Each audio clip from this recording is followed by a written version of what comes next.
Chukars baseball here on KSPZ, the Sports Zone. Tonight, game number 5 of the series against the Billings Mustangs, and we're all tied at 2 apiece. When we come back, we'll have our Toyota pregame show get in underway. Noah Moore will be talking with Nate Jenkins, the closer out of the pen. That's up next here on KSPZ.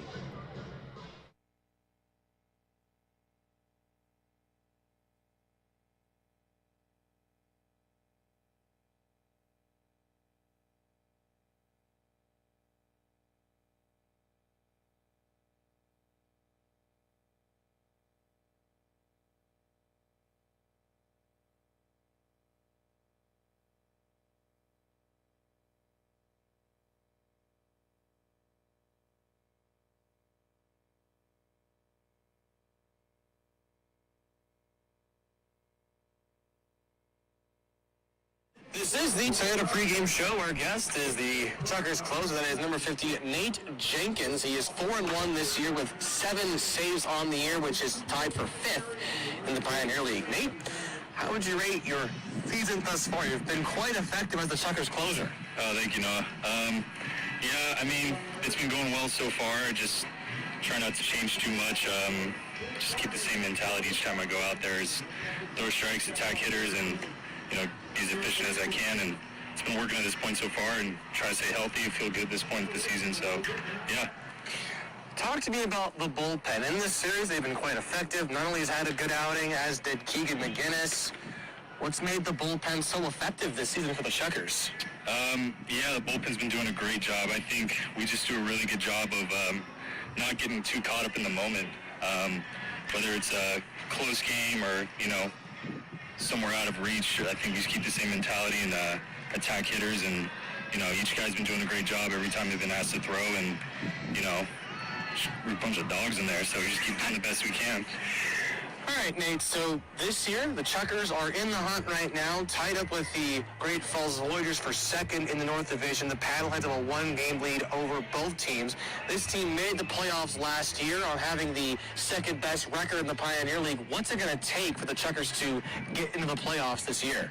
Well, I think if we come out every day and with the mindset of playing the best baseball we can and not letting anything else dictate, outside factors dictate the way we play, I think, and the rest will take care of itself. And I think we're in a good place right now, and a really good spot to finish the season strong and push further into the playoffs. All right, Nate Jenkins, the Chukars closer, here on our pregame show. We'll to the pregame show when we come back on KSPZ.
Six-game series last night. It was the Mustangs over the Chukars by the score of 5-1. And with your starting lineups for tonight's ball game, here's Noah. Well, leading off for the Mustangs, it'll be Cruz Taylor playing in center field. Leading off, Burl Dixon is batting second, playing in right field. Gabe Orts is the left fielder. He bats third. Jackson Raper's at third. He's the cleanup man for the Mustangs. Andrew Fernandez is back behind the plate. He's catching, batting fifth. Ryan Pereira is the first baseman. He bats sixth. Jacob Klein is at the second baseman. He bats seventh. Jordan Hovey is the DH for the Mustangs. He bats eighth. And it's Jordan Barth who bats in the 9-hole spot and plays shortstop. For the Chukars, it'll be Steve Barmakin playing in left and leading off. Brendan Hewitt is the second batter in the lineup, playing in right field. Dusty Stroop will move over to third base. He bats third. Hunter Hiskey is back behind the plate catching. He's the cleanup man for the Chukars. Thomas DeBonville's in center field. He bats fifth. Seth Strong is the first baseman. He'll bat sixth. Brady West, the DH. He bats seventh. Eric Callahan's the shortstop, batting eighth. And it'll be Brandon Boning, the second baseman, in the 9-hole spot for the Idaho Falls Chukars. Tonight's starting pitchers will be Pablo Arevalo for the Billings Mustangs, making his first start for Billings, but his third team he has played on, and he has a perfect 7-0 record. Arevalo does. He'll face Joe Slocum, the top Chukar pitcher, with a record of 7-4. We're going to be back with the singing of our national anthem and more on the pregame show here on this Saturday night. It's the Mustangs and the Chukars here on KSPZ, the Sports Zone. Can I hear a thing? Number 11, center fielder Thomas DeBonville.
Whose broad stripes and bright stars through the perilous fight, o'er the ramparts we watched, were so gallantly streaming.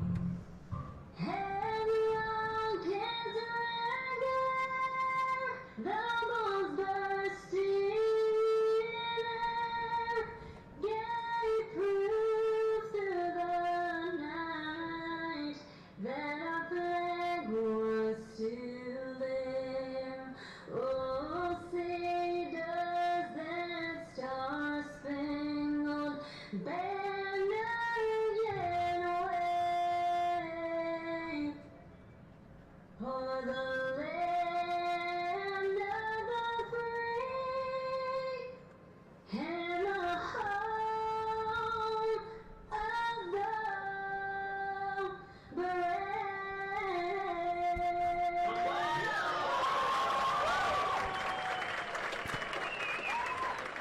Make it 77 degrees, cloudy skies, a slight chance of showers. In fact, thunderstorms in the forecast between 7 and 9 o'clock today, and hopefully they'll stay away.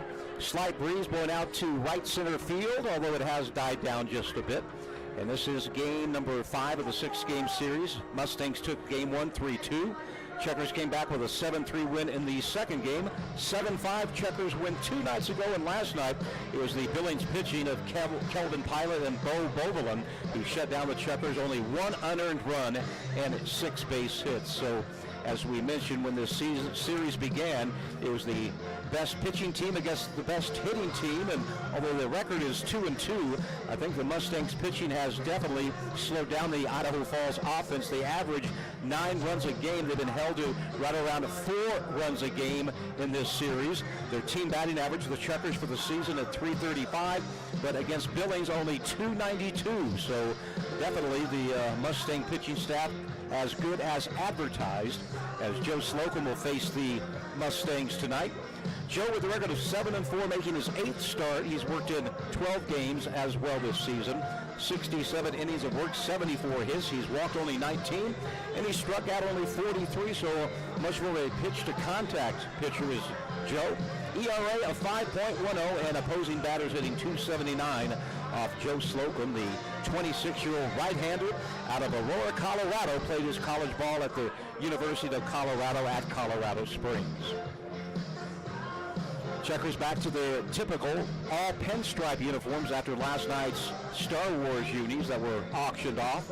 Understand the Daniel Silva jersey, number 35, went for $300. Somebody come up and said, hey, how much is it going to cost me to win? I want number 35. And I don't know if it had anything to do with Daniel Silva. I don't think so. But they said, $300 and it's yours. So the person wanted the 35 on the Star Wars jersey, and he got it for $300.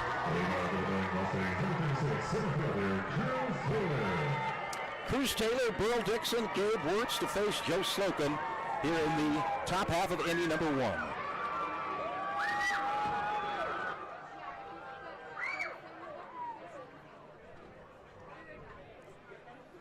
And the first pitch from Slocum outside, ball 1, game time 7:06 on this 13th day of August. Umpire behind home plate is Mike Carr. Blair Peepo at first base, and Eric Martinez, the umpire, at third base. Next pitch is a swing and a miss. Different lineup defensively. Dusty Stroop at third, Eric Callahan, the shortstop, Brandon Boning at first, and Seth Strong at first base. Same outfield of Barmakian, DeBonville, and Hewitt from left to right, and Hunter Hiskey back behind the plate. The count is 1 ball, 1 strike. Make it 2 balls and 1 strike on Cruz Taylor. .287 hitter with 13 home runs and 40 RBI. The lights are on here at Melaleuca Field. Gray skies above us. It's beach party night here at the ballpark. Next pitch. That's missed outside, and the count now is 3-1. Taylor comes in with a 7-game hit streak. Of course, he's had a hit in all 4 of the games against Idaho Falls so far. Outstanding defensive center fielder, and he can hit the ball, and he just got robbed of a base hit by Brandon Boning, the second baseman. Well, Brandon's not a tall kid.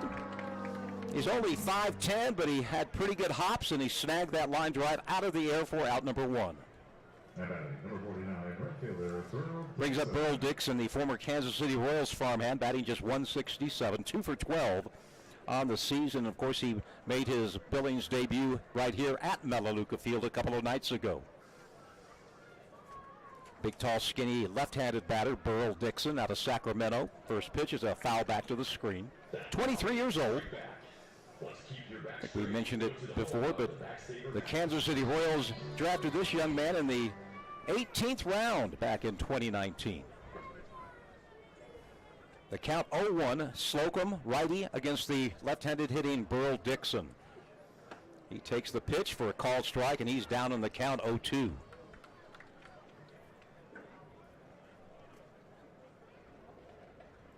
No balls, 2 strikes.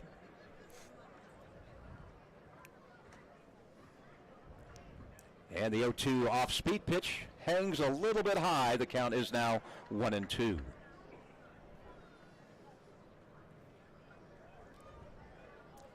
Folks coming into the ballpark.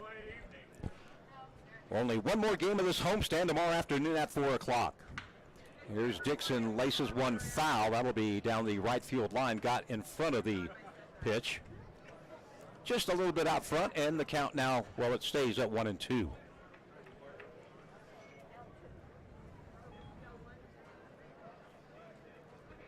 One out, nobody on base. Just underway Saturday Night Baseball from Melaleuca Field. Slocum off-speed pitch, swung on and fouled back, and count remains 1-2 on Burl Dixon. Last night in the Pioneer League, Grand Junction beat Northern Colorado 11-5. Rocky Mountain over Ogden 12-7. Missoula beat Boise 11-9, and Glacier knocked off the Voyagers 7-2. That pitch high, 2-2. A check of the Northern Division standings. Missoula in first place at 14-8. Idaho Falls, Great Falls tied for second, 13-9. Billings is 10-12, and Glacier comes in at 8 wins and 14 losses. Here's the 2-2 pitch. Check. Did he go? No, and it's full 3-2. In the South, Grand Junction continues to play the best baseball in the league, 16-6 in the second half. Ogden 11-11. The Rocky Mountain Vibes only a half game behind Ogden at 10 wins, 11 losses. Then it's Northern Colorado and the Boise Hawks. Payoff pitch is called strike 3. Boy, Dixon was ready to throw his bat, but that thing could not have been any more of a strike. So that's the second out, brings up Gabe Wirtz. Wirtz with 19 doubles, 16 home runs, and 60 RBI. In the previous 4 games, only 2 home runs have been hit, one by each team. Taylor for Billings and Dusty Stroop for the Chukars. First pitch to Wirtz. Slocum starts him with an off-speed pitch. That's high, ball 1.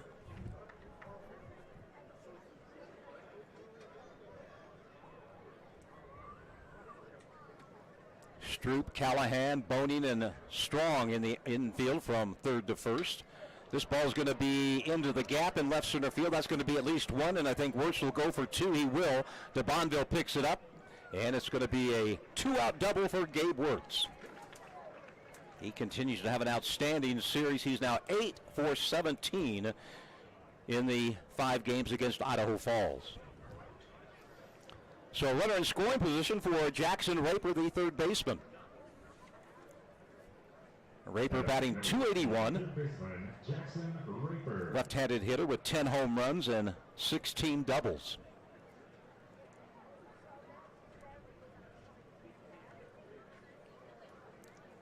Slocum gets Taylor to line out.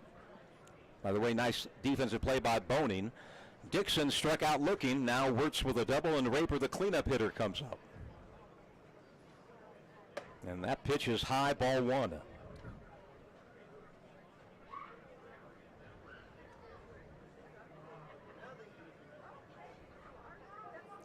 Left-handed batter. Slocum looks into Hunter Hiskey back behind the plate after a night off last night, at least defensively. Hunter was a DH last night. Still hasn't missed a game this year. 1-0 pitch. That'll be a base hit into the gap again. That's going to score a run and a 2-out rally for the Mustangs as Raper brings home Wirtz with the first run of the ball game. Jackson Raper, his 47. And here's Andrew Fernandez, the Billings catcher.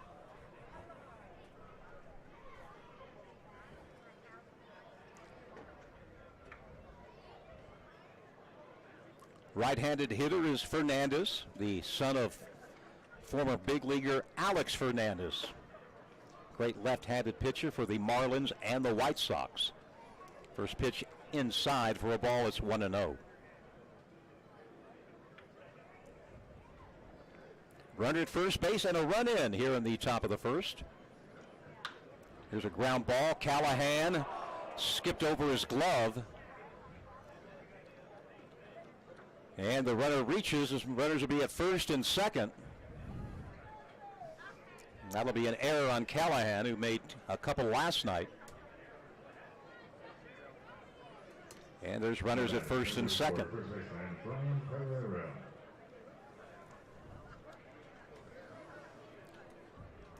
We'll have to take a look at that. Might be a bad hop single. We'll wait and see. Anyway, 2 on and 2 out. Raper at second and Fernandez, the batter, at first base. At the plate is Brian Pereira.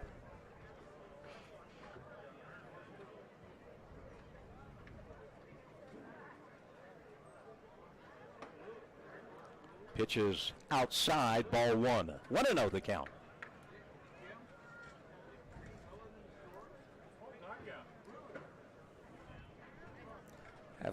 Having all sorts of trouble with my headphones, my microphone, so we might have to give it over to Noah early tonight. A swing and a miss, and it's 1-1. 1 ball, 1 strike with 2 outs, a run in. All of this activity after the first 2 outs were recorded.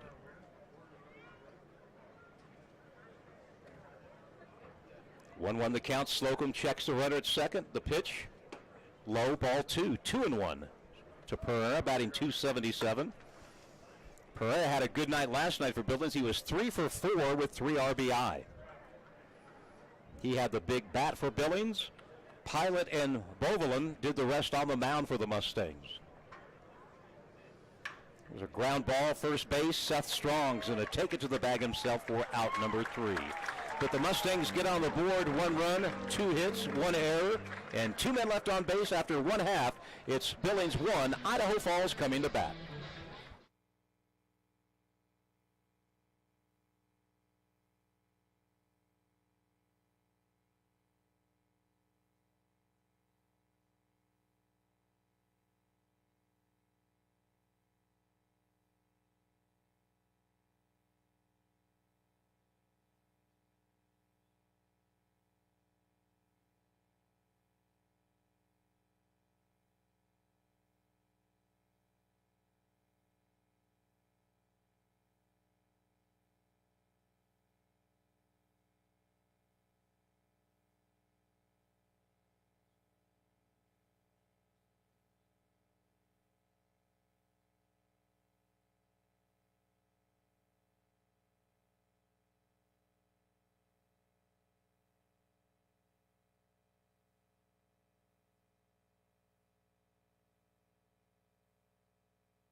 He started the season with Great Falls. He went 6-0.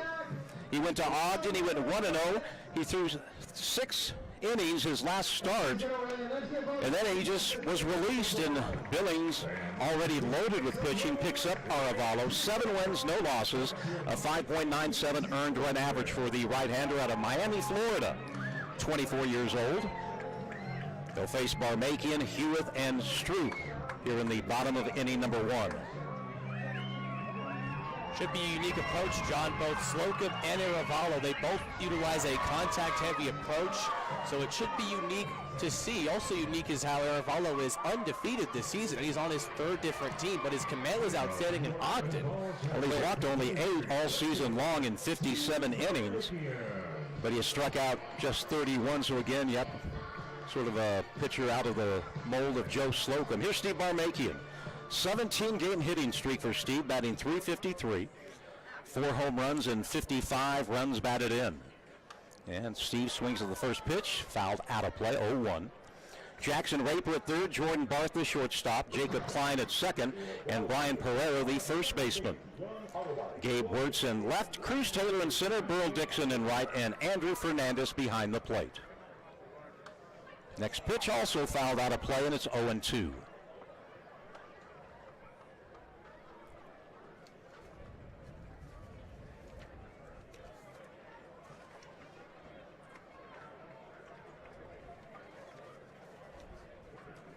Barmakian down on the count, 0-2. The kick and the 0-2 pitch outside, 1 ball, 2 strikes. Arevalo played in the Frontier League last season with 2 teams. So he's a second-year pro. 1-2 pitch. Steve hits it into the gap, but not deep. It's going to be caught by Burl Dixon, the right fielder for Billings. Out number 1, here's Brendan Hewitt, the Chukars right fielder. Brendan Hewitt. Brendan batting .329 on the season, 1 home run, 23 RBI. Has 15 doubles, another left-handed batter. 5 in the Chukar lineup. Actually 6 tonight with Seth Strong, although Seth Strong is replacing Jose Reyes. By the way, Reyes was injured last night. A good report today. He was walking on his ankle, not all much swelling, so Jose, I think, maybe back in Missoula. Tyler Kelly, who was injured, he's taken BP. He'll run bases tomorrow. He's another infielder. And Tyler Wyatt, who was, well, he broke his hand. He was a 2-position player to start the season. He's been on the mound, but he's now available with Jose Reyes out of the lineup. 1-1 the count on Brendan Hewitt. And that's going to be a base hit into center field. So a 1-out single by Hewitt brings up Dusty Stroop. The hottest Chukar, Stroop, batting average up to .376. He has a 18-game hit streak going, and that ties for the top on the team with Hunter Hiskey and Calvin Estrada. So Hewitt at first base with 1 out. Brendan, 13 steals. He's been caught only 1 time. Arevalo, the right-hander, against Dusty Stroop. 2 nights ago, hit his 17th home run. This ball, it's deflected off the glove of the pitcher, Arevalo, and it's going to be a double play, a 1-4-6-3 double play. Go figure. So the Mustangs are out of the inning, giving up just 1 hit, but Arevalo faces the minimum. We played 1, Billings 1, Idaho Falls nothing on your Saturday night.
Six-three double play to end inning number 1, and for Billings, that is their 7th double play they've turned in this 5-game series thus far. And that, of course, is known as the pitcher's best friend, and well, he got Arevalo out of not a jam. It was just a runner at first base, but if Arevalo does not get his glove on that line drive hit by Stroop, that goes into center field. So they say it's a game of inches, and it really is. And that time, well, it went Billings' way, the break.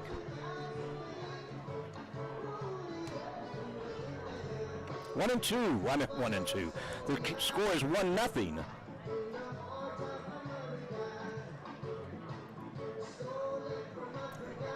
Somewhat distracted tonight for a couple of reasons. Here's Jacob Klein, second baseman, batting .333. He's been fighting an injured hand all season long.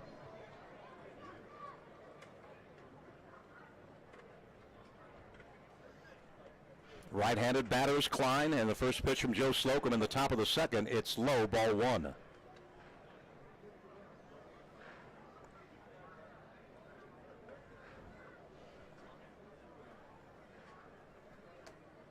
Joe's next pitch Low and away, ball two. 2 balls, no strikes on Jacob Klein. 1 for 12 in this series thus far. 1-0 Billings leads, top of second. Next pitch is grounded foul, 1-2. Top of the second in Kalispell, Glacier leads Great Falls 1-0. Missoula jumps out ahead on Boise 2-0. Grand Junction leading Northern Colorado 8-0, and no score between Rocky Mountain and Ogden. Hey, if the Vibes can beat the Raptors tonight, they'll move into second place in the Southern Division. Next pitch fouled off. 2 balls, 2 strikes. And they would be at 500 as well. They would improve to 11-11 on the season. After that big clearance sale they had halfway through the first half, where they, in one day, they signed 10 new players. That pitch slips out of the hand of Slocum over the head of the batter Klein, and the count now full at 3-2.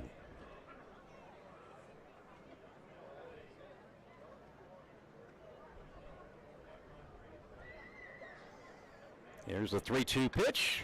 Payoff pitch fouled into the Mustangs dugout, or right by it down the third baseline.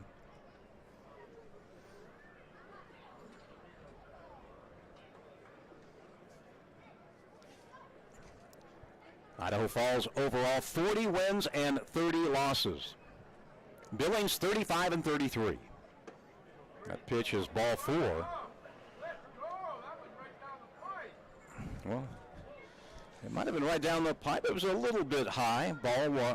First walk of the ball game. And it brings up Jordan Hovey, the designated hitter tonight.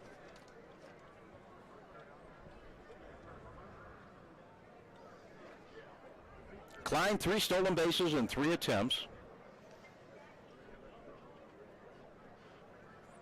Hovey batting .263 with 4 home runs and 22 RBI. The Mustangs are the second best Pioneer League team in home runs with 60, make it 78. And the pitch from Slocum is a called strike.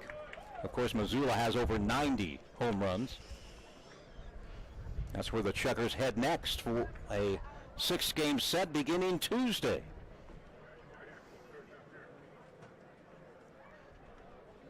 Count 0-1, runner at first base. The pitch is a strike called, 0-2. Wind now blowing in from center field. There's a hint of rain, the smell of rain in the air tonight. There was a flash flood warning earlier today in East Idaho. Slocum's 0-2 pitch, high ball 1-2. The count on Jordan Hovey.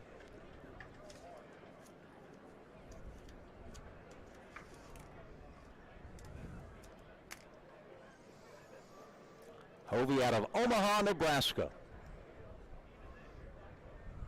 Location for the College Baseball World Series for decades.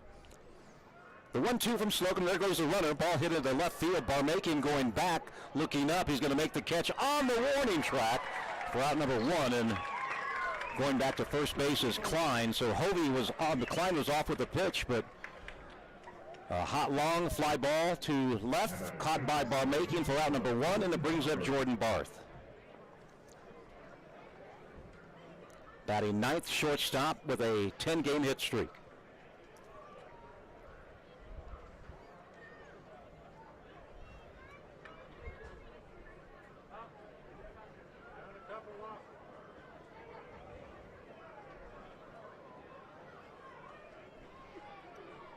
There goes the runner again, a swing and a miss. Here's the throw by Hiskey, the tag, but Boning cannot hang on to it. It'll be a stolen base.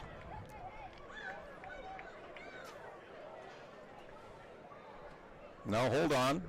He's going to have to go back to first. Must have been a foul ball. Now, manager Jim Riggleman comes out of the dugout. Either that or Barth called timeout. I don't think he would do that with a hit and run on, but discussion between home plate umpire Mike Carr and manager Jim Riggleman.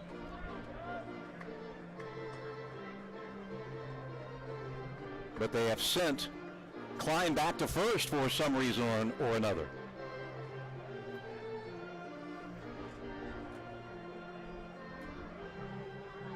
Riggleman not happy with the call. Not getting upset, just making his point heard. Jim, a pretty calm guy. Goes back to the Billings dugout. Klein goes back to first base. I think they called batter's interference, John. Well, if that was the case, then the runner would be out. Well, maybe not. Yeah, well, that is out number 2. You're right, Noah. Sorry about that. Boy, I didn't see much of. I might have to agree with Mr. Riggleman on that one. So the batter is out. Barth, that's 2 unassisted. It'll go in the books. And we go to the top of the order for Cruz Taylor. Taylor lined out to the second baseman his first time up tonight.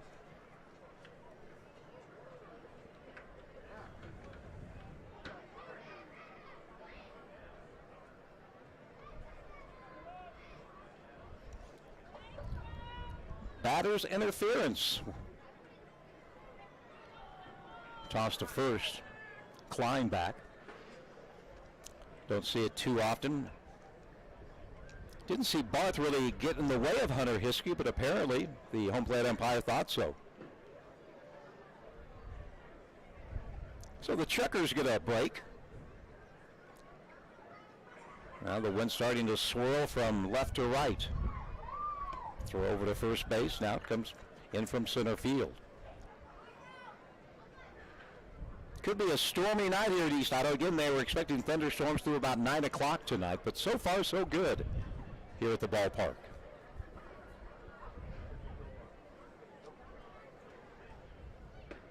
Oh, 1. Call, strike at the knees. It's 0-2.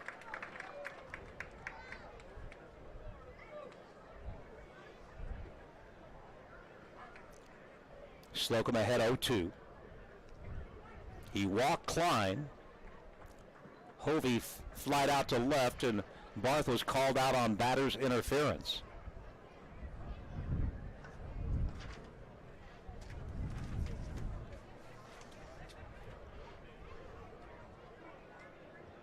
That pitch is low and inside. Count is 1-2.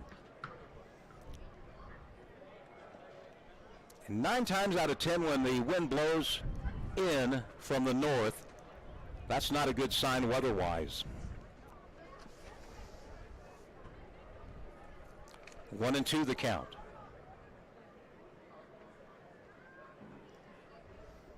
Slocum working to Taylor.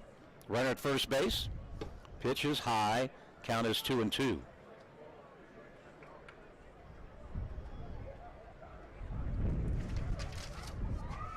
Now our papers are flying all over the place here in the press box.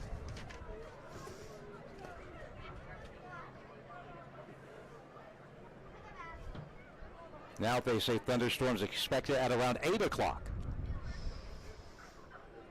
There goes the runner. 2-2 pitch is fouled off. Out of play. We'll do the 2-2 again, and again, Klein will go back to first base. Look out for base loss and that's coming into the stands. So be sure to look out.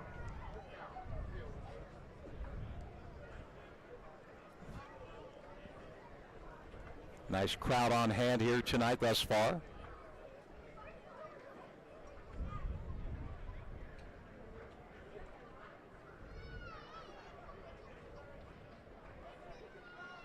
The 2-2, runner going again. One hopper right to Seth Strong at first base. He'll make 3 steps over to his left for the 3rd out of the inning. No runs on no hits. There were no errors. A runner left on base. Bottom of 2 we go. Billings with a 1-0 lead over your Idaho Falls Chukars.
Strong, 4-5-6 to face Pablo Arevalo, looking for his league-leading 8th win.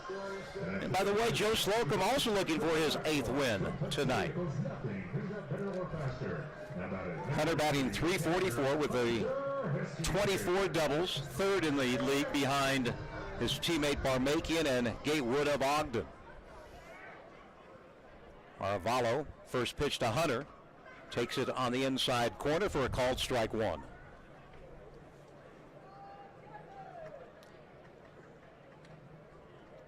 Pablo Arevalo out of Miami, Florida. That pitch just missed outside. Evens out the count at 1-1.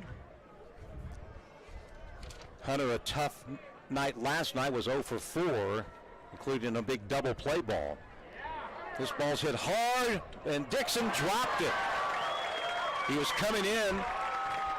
Not a real tough play, but it was in his gloves. That'll be an error on the right fielder, Burl Dixon. Hunter almost hit it too hard. But Dixon had it in the glove and just dropped it. So Chukars have the leadoff man on with Thomas de Bonville coming to bat.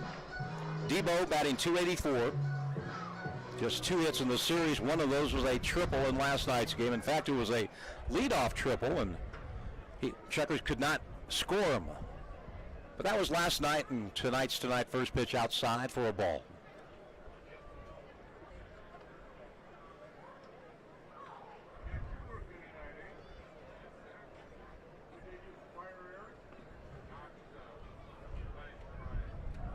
One and up count.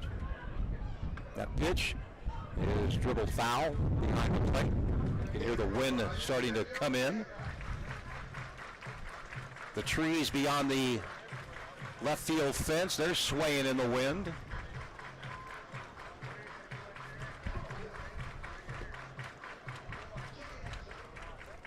Well, if this wind continues, it'll be hard to hit a ball to center field, I'll tell you that. 1-1 the count. Hiskey at first base, nobody out. Mustangs with a 1-0 lead. Debo showed bunt initially, pulled it back, the pitch was inside. Count 2-1 on Thomas. And this wind could affect any balls hit in the air towards the outfield as well, with it coming in, a little bit of a breeze too, so it could slow the ball down with how strong the wind's blowing in. Hiskey at first base, reached on the error by Dixon. That pitch was a called strike, and it's 2-2. Not sure Debo agreed with that call, but it is what it is. 2-2 the count on Thomas de Bonville. The pitch hit foul, third baseline, right past Billy Gardner Jr.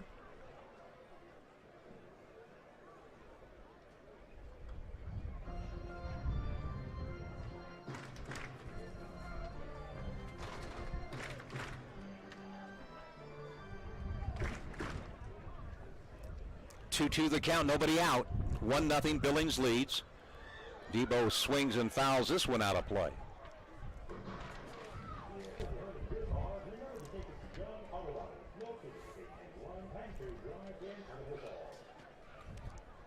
Debo with those 2 home runs, both in the Boise game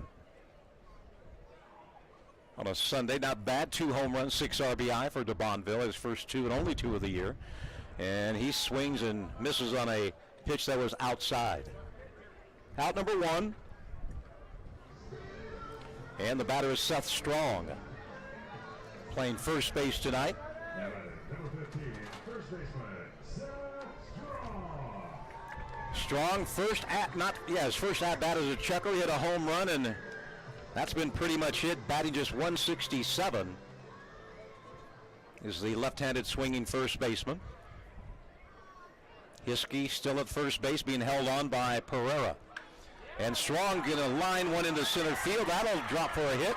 Hiskey's coming to third. The throw is going to be cut off. So Seth Strong with a base hit.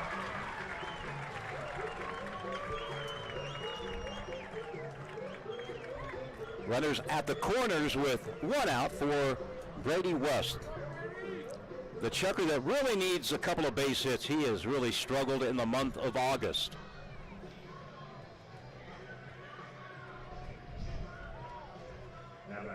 Batting average down to 287. Brady last night was 0 for 4 with 3 strikeouts. But again, he wasn't the only one to strike out. 11 Chuckers struck out last night, or 11 times they struck out. And West takes that uppercut swing, misses, the count 0-1.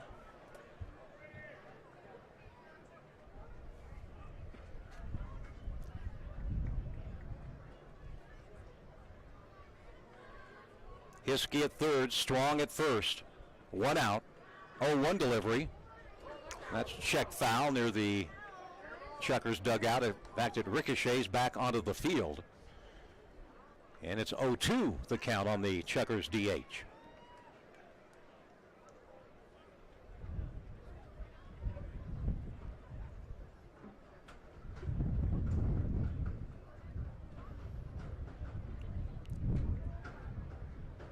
Two strikes, Chuckers with runners at first and third. Couldn't get any big knocks last night with runners in scoring position. And this ball is going to be a foul ball. Just foul, line drive down the right field line. In fact, you can see where the ball landed, a big divot down the right field line.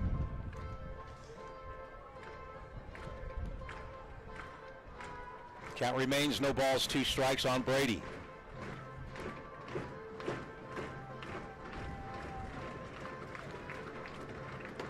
There, DeBonville struck out. Strong single to center. That pitch high, 1-2.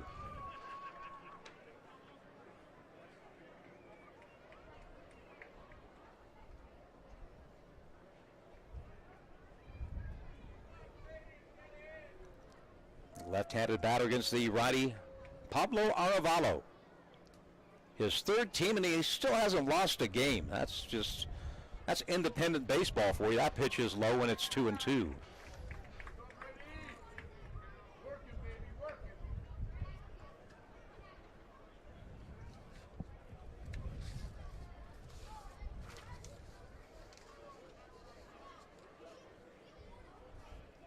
Pablo majored in public relations in college. Here's a long ball hit to right. This ball is going to be held up by the wind. Dixon chasing it. And he'll make the catch, but that's going to be deep enough to score Hunter Hiskey to tie the ball game up. Well, on a normal night, that would have been out of here. But the wind really took it away from Dixon. He made the catch just inside the foul line down the right field line, but no doubt deep enough to score Hiskey, and we're tied at 1. So a sac fly RBI for Brady West. RBI number 57 for Brady. Strong still at first base. The batter is Eric Callahan.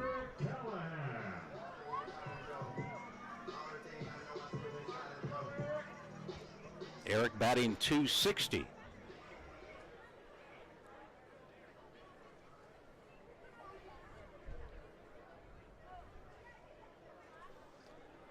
An error, a base hit, and a sac fly. The Chuckers have tied the game up. Swing and a miss, actually foul tipped into the glove of Fernandez. Count is no balls, 1 strike. Still no Jalen Garcia in the Billings lineup. Chatting with the Mustang broadcaster. He doesn't know what's up with Garcia. I don't think he's asked anybody on the team, but he's missed his 4th straight game. He said he had breakfast with Jalen today and everything was A-OK. That pitch is outside. It's 1-1. He's been listed on the lineup cards as available for play, but he has not either had a pinch hit appearance or been in the game since the first game of this series, John. Maybe battling a flu bug. I have no idea. We tried to find out. 1-1 pitch. That's a called strike, and Callahan says, whoa, that might have been a middle low, but it's 1-2. Identical line score, 1-2-1 both teams here in the bottom of the second.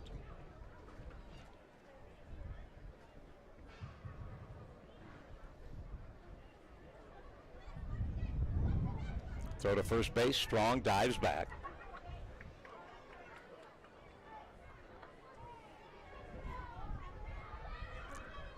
You can recognize Seth Strong without a uniform on, that's for darn sure. The only player with the long, long hair coming out of his batting helmet. And Callahan chases a curveball for strikeout number 2, out number 3. But the Chukars tied up a run, a hit, an error, and 1 left on base. Top of 3 we go. It's 1-1, Chukars and Mustangs on KSPZ, the Sports Zone.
On an unearned run, so hopefully that's not a pattern that we saw last night continuing in tonight, because that was the last run the Chukars scored last night. Was Slocum deals to Dixon. The pitch is down low, ball 1.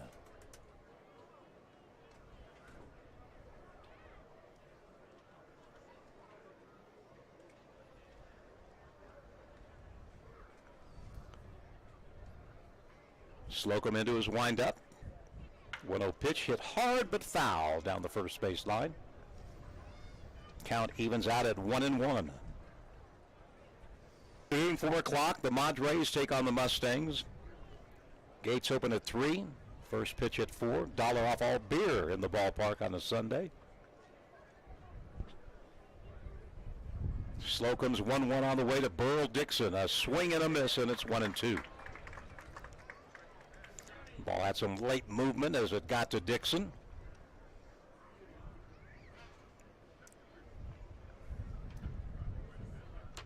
For the second straight night, the Mustangs wearing their red jerseys with the gray pants. First 2 nights they were in black, or first 3 nights I should say.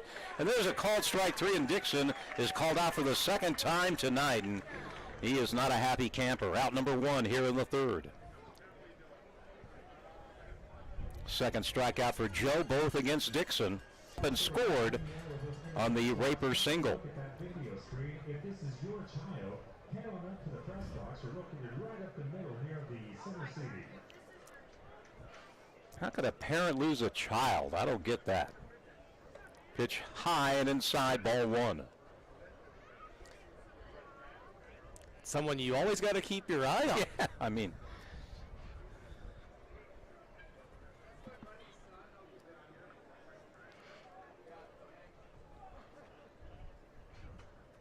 the count 1-0, pitch high, 2-0.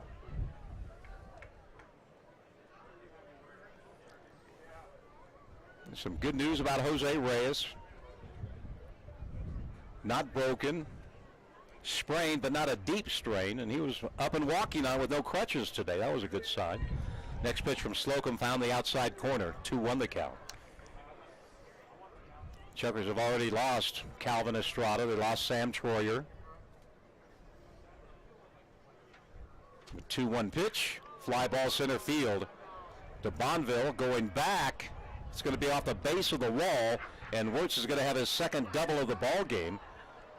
The Bonville, I think, was fooled. He didn't move for a long time, and then he got a late break, and I think that's a ball that could have been caught. It went off the base of the center field fence, but Wirtz back-to-back doubles. He's in scoring position for Jackson Raper.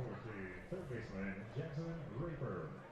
Wonder if he thought that the wind would start to slow it down. He wouldn't have had to go as back as he did, but mentioned it goes up the base of the center field wall, and it's another double for Gabe Wirtz. And another, well, second time he's in scoring position. Raper, the guy at the plate, drove him in the first.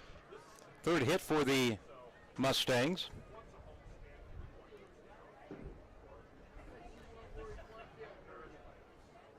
Gabe Wirtz with now RBIs 20 and 21. Here's a base hit into right field. They're going to send Wirtz. Here's the throw by Hewitt, and he scores standing up, does Wirtz. So it's deja vu for the Mustangs here in the third. Wirtz doubles, Raper brings them home, and it's 2-1 Billings. Ball was hit on the right side. Strong, the first baseman, dove for it, but it went past him. Hewitt with the throw, a good throw, but Wirtz scored standing up to make it a 2-1 ball game. So Wirtz is 2 for 2, Raper's 2 for 2, and 2 RBI for the Billings third baseman. And it brings up Andrew Fernandez.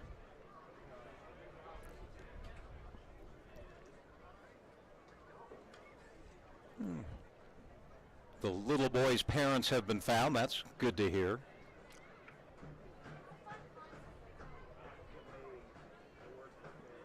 Raper at first with one out here in the top half of inning number 3. Pitch down low, ball 1.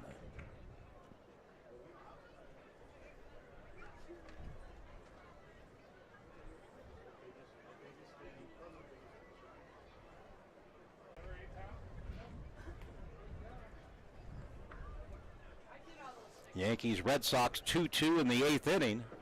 Boston won in extra innings last night. Yankees are 7-14 since the All-Star game. Ground ball. Oh, that's a little Olay defense. That will be an error on Dusty Stroop. Didn't get in front of it, and boy, Dusty records his 25th error of the season. Most of those at third base. He started the season at third. Went to first, played a good first base, but with the injury of Jose Reyes, Dusty's back at third and the runner. And this ball is crushed to right field. I don't think the park is going to hold this one in. No, it does not. 3-run home run by Brian Perea, 387 off the bat. And it's now a 5-1 ball game. Pereira, his 7th home run, RBIs 31, 32, and 33. Slocum missed the strike zone, but Perea did not miss the baseball. And just like that, 4 runs in. Again, that's double, single, error, and home run.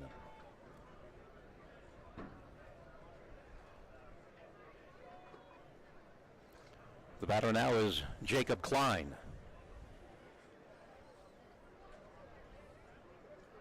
I think pretty much everybody knew that one was out of the ballpark. There's a one-hopper hit right to Callahan. He can't handle it.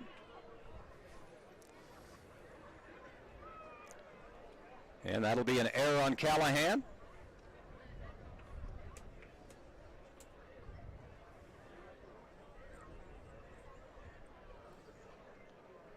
By the way, after further discussion, talking with some folks, the error that was charged to Callahan in the first has been changed to a single, a bad hop single. But here in the third, 2 errors on the inning. And out comes Bob Malachy.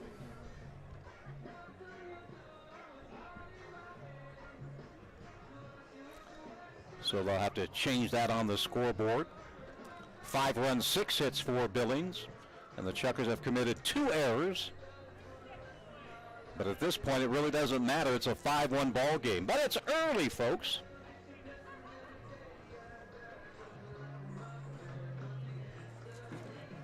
By the way, Pereira's home run, the 79th for Billings this season. Klein will go back to first base after spending a moment in the dugout as Bob Malacki makes his way back to the Chukars dugout.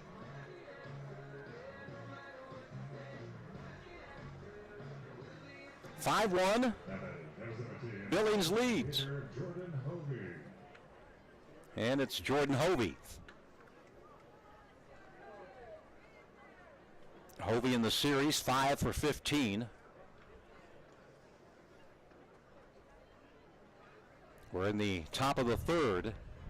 Pitch is low, ball 1. Jill having a hard time getting untracked. He's walked only 1, but he hasn't been his usual self. He's not been around the plate. And then when he is around the plate, it's too good of a pitch. A couple of doubles and a home run by Billings already tonight. 1-0 pitch. That's low, ball 2. 2-0 the count. Just like last night, where Billings played it 3 runs last night, they played it 4 in this inning. So the third inning continues to just be a dark sign for the Chukars right now.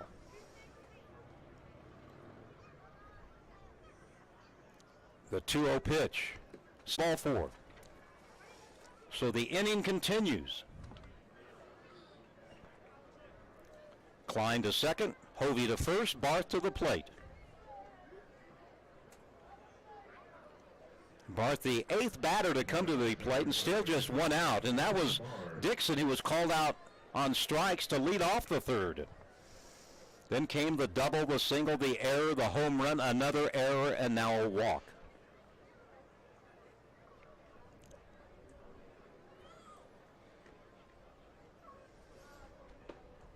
Pitch is a strike 1 on the inside corner.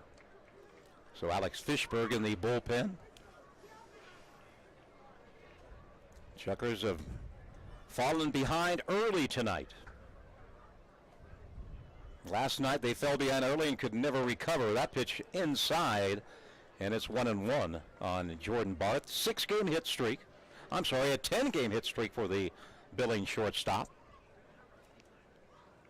He was called out on a batter's interference play. The 1-1, ground ball, third baseman Stroop goes to second for 1. The relay is going to be in time. 5-4-3 double play. It's brought to you by Burger Theory, voted the best burgers and best sports bar in the Idaho Falls area. The Chukars turn 2, but they trail it by 4. It's 5-1 as we go to the bottom of the third.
Three base hits, 2 big errors for the Chukars, and there was nobody on base to end the top of the third. So Aravala will face Brandon Boning, the number 9 hitter. Then, of course, we'll go to the top of the order for Barmakian and for Hewitt. 5-1 Chukars. Going to be tough to come back against not only Aravalo, but against this Billings pitching staff.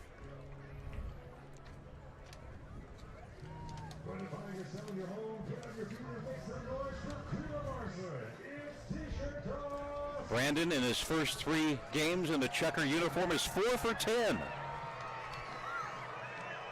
Batting in the number 9 spot, has played perfect defense thus far, and the first pitch from Aravalo is a called strike 1.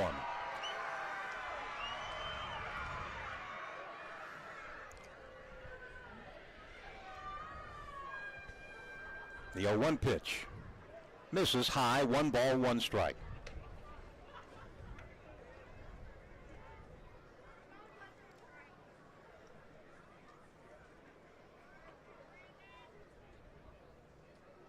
Aravalo gets the sign. Wind up, 1-1. Brandon takes it inside for a ball. It's 2-1. Billings had a reliever by the name of Al Pesto. He had 6 saves, and then one day just walked in and said, I'm going to retire. But his record was 1-5, too. It was either a great outing or not so great outing. There's a little looper that lands in foul territory. First baseman Perea went for it, but couldn't catch up to it. Yeah, Al Pesto with 6 saves, and nobody saw it coming. He just called the pitching coach one morning and says, well, I think I'm going to retire. Sort of like what Ramsey Romano did for the Chukars. He was leading the Pioneer League in earned run average when he called it quits. But then again, these guys, 24, 25, maybe even older, I think they notice that the writing's on the wall, their dreams of a big league career. I don't think it's going to happen. That pitch is low and in the dirt. It's 3-2 on Brandon Boney. I like the way he plays baseball, from Simi Valley, California. That pitch outside, ball 4. A rare walk by Aravalo, only his 9th walk in 59 innings. And he has struck out 1. So the Chukars get their leadoff guy on base, brings up Steve Barmakian. That walk, by the way, was only the 7th walk issued by the Mustangs in this series. They've had excellent control most of the part of the series, but there is a rare walk by the Mustangs pitching staff. Well, see if the Chukars can take advantage. Barmakian flied to right his first time up. First pitch is hit foul at the plate. Talking with the Chukars coaching staff last night, they say Steve Barmakian is one heck of a team player. Tries to get his teammates fired up. They said if they had 25 Steve Barmakians, they could not do much better than that. Swing and a miss, and it's 0-2 on Steve. Second-year Chukar. Has enjoyed good seasons in both years he's been in Idaho Falls.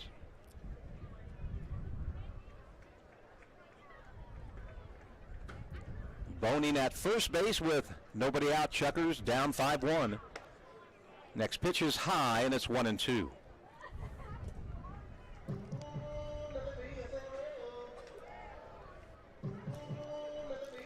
Tonight's attendance already in 2,869, 2,869.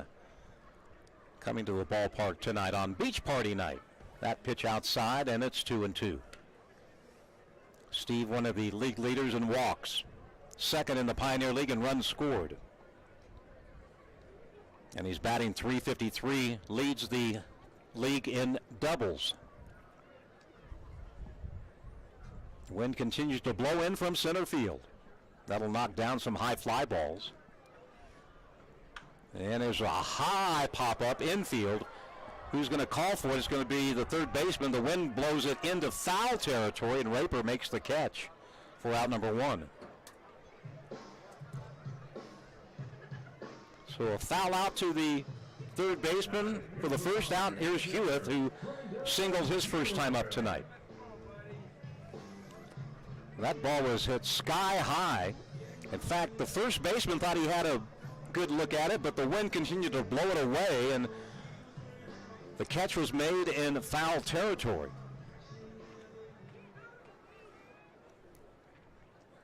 Boning at first base with 1 away. And Hewitt swings and fouls this one off.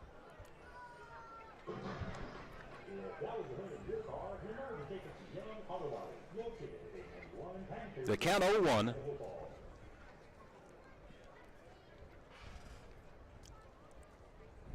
Boning with an average size lead over at first. Aravalo comes set, fakes the throw to the first baseman.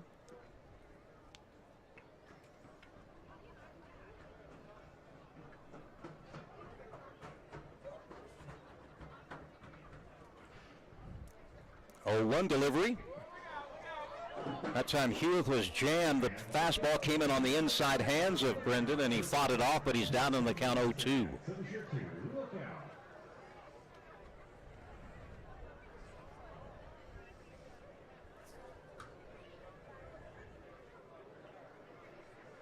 Hewitt down on the count 0-2.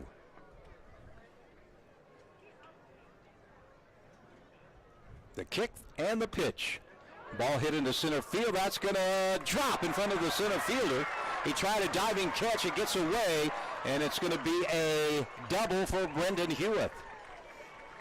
Can't give the center fielder an error on that. He made a great play, and that'll be a double all the way for Hewitt. His 16th. Taylor tried to make a diving catch.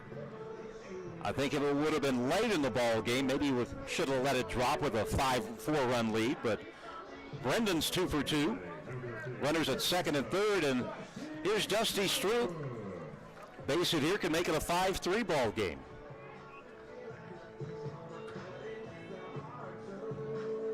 Dusty hit into a 1-4-6-3 double play. You don't see that too often. Ball went off the pitcher's glove right to the second baseman. Then they turned the 4-6-3 play after that. 2 in scoring position. Stroop hits the ball to the right side. That'll get 1 run in. The second baseman is going to make the play for out number 2.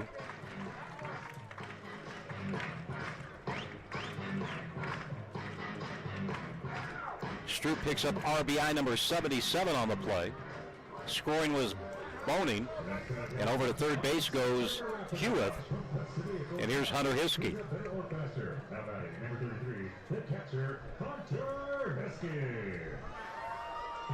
Hunter reached on an error by the right fielder Burl Dixon.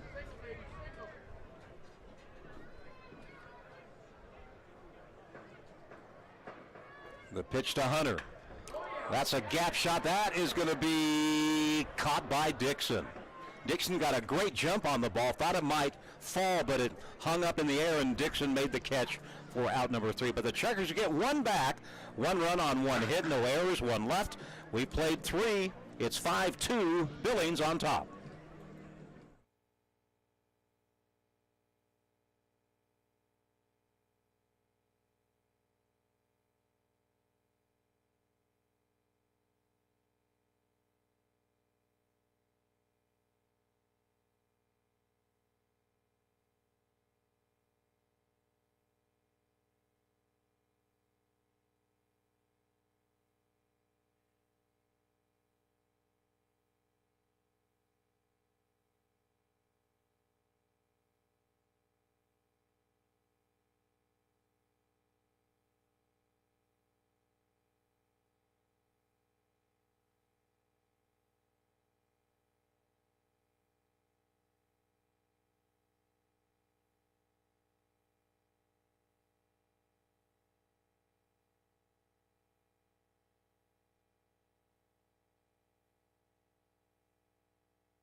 He lined out to second, and he grounded out to Seth Strong at first unassisted. Taylor comes into the ball game with a 7-game hitting streak. A chance to extend it here if he can get something against Joe Slocum. Now number 36, Cruz Taylor.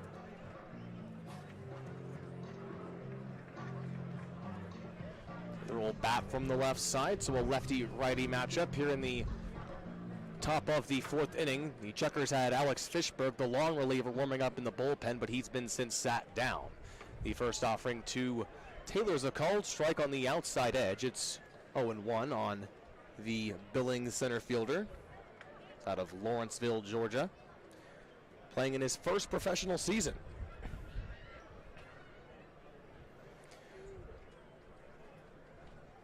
Slocum kicks and deals the 0-1 offering. It skips in the dirt. It's inside 1-1. Taylor also comes into the ball game with an on-base streak. He's reached on base in the last 16 games. The longest on-base streak for Billings was Wirtz, who had 31. The 1-1 offering to Taylor, that's grounded into play. Slocum will grab off the mound. It will get past Seth Strong, and that's going to be an error on Slocum. He came off the mound, fielded the ground ball. Strong did not make a play on that, so it'll be an error on Slocum. It's the 3rd error committed by the Chukars tonight.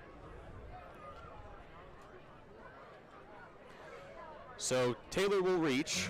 Number 49, Burl Dixon. That will extend the on-base streak for him to 32 games. It'll bring up Burl Dixon. He's been rung up looking in the 2 times he's been up facing Joe Slocum. A pickoff attempt over to first, and Taylor is able to slide back in time.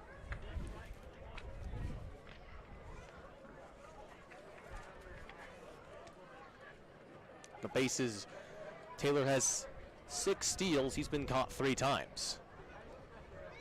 Their left-handed batter to face off against Slocum. The first offering is low, and it's 1-0. Wind still blowing in. Lights have been on the ballpark since the beginning of the ball game, with the dark clouds looming ominously over. Slocum at the belt, nods his head at Hiskey. A pickoff throw over to first, and Taylor dives back in. He is safe. The good news is that the clouds are starting to clear out. There's a ray of blue just over past the ballpark, sliding in. Count is 1 ball, no strikes on Dixon, nobody out, and a runner at first base. The offering from Slocum is low. It's 2-0. Dixon last night batted in the 9-hole spot for the Mustangs. Tonight he moves back to the 2nd batter in the Mustang lineup. He's 2 for 14 in the series. Only base hits for Dixon have been of the single variety. Here's the 2-0 pitch. That's outside, 3-0 the count. Slocum in danger of issuing his 3rd walk of the game, and it would bring up Gabe Wirt to the dish, who is 2 for 2 with 2 doubles. Slocum checks the runner at first, looks over his left shoulder. The 3-0 offering to Dixon, it's lifted high into center field. DeBonville will drift over. Looks like it'll be on over to Barmakian as the wind blows it over into left field. Catch is made. And that's the first out. Dixon now 0 for 3 in the ball game. Here comes Gabe Wirtz the dish. Wirtz now in the series. He is 10 for 19 with 4 doubles. He's hit 2 tonight. He has scored 2 runs in the ball game. For all been a good series for Gabe Wirtz, who's in the big power batter for the Mustangs with the 2 doubles tonight. He now has 22 on the season. That'll put him into the top 5 in doubles in the Pioneer League. First offering, he lifts it high in the infield. Callahan will race over. Bonning calling for it now. He'll going to make the catch. And that's the 2nd out. No one was calling for it at first. Callahan, the shortstop, lost it in the sky, and luckily Brandon Boning, who's played a really good second base and joined the Chukars, he's able to come over and make the catch. So Wirtz will fly out to Boning, and it will bring up Jackson Raper. Raper is 2 for 2 tonight with 2 singles, 2 RBI, and a run scored. Taylor remains at first base. 2 outs. First pitch is a ground ball, foul ball, and it's 0-1 on Raper. The Mustang third baseman is batting from the left side, so another left-handed batter to face off against Joe Slocum. Slocum checks the runner at first, looks over his shoulder. Taylor held by Seth Strong. The pickoff throw, and they got him! Oh, a nice pickoff throw by Joe Slocum as he picks off Cruz Taylor. That will end the inning. So Taylor picked off 2, 1-3, and we'll go to the bottom of the 4th inning. Chukars down by 3, 5-2. You're listening to Chukars Baseball on KSPZ.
Jose Reyes, we're in the bottom of the 4th inning. Pablo Arevalo remains in the ball game to face the 5, 6, and 7 hitters for the Chukars. It'll be Thomas de Bonville, Seth Strong, and Brady West to face off against Arevalo, who's allowed 2 runs. Only 1 was earned against Arevalo. 3 Chukar hits. Back for the 4th inning is Arevalo. So here's Thomas de Bonville. He struck out swinging his first time up. He's 0 for 1 in tonight's ball game. Pounce in the first pitch, lifts it high down the right field line. This is going to end up gone. Wow. A solo home run down the right field line for Thomas de Bonville. His 3rd home run of the season. Though Pablo Arevalo was arguing it, he thinks it's a foul ball. Out comes Jim Riggleman. Nonetheless, it's going to be a home run for de Bonville, 375 off the bat.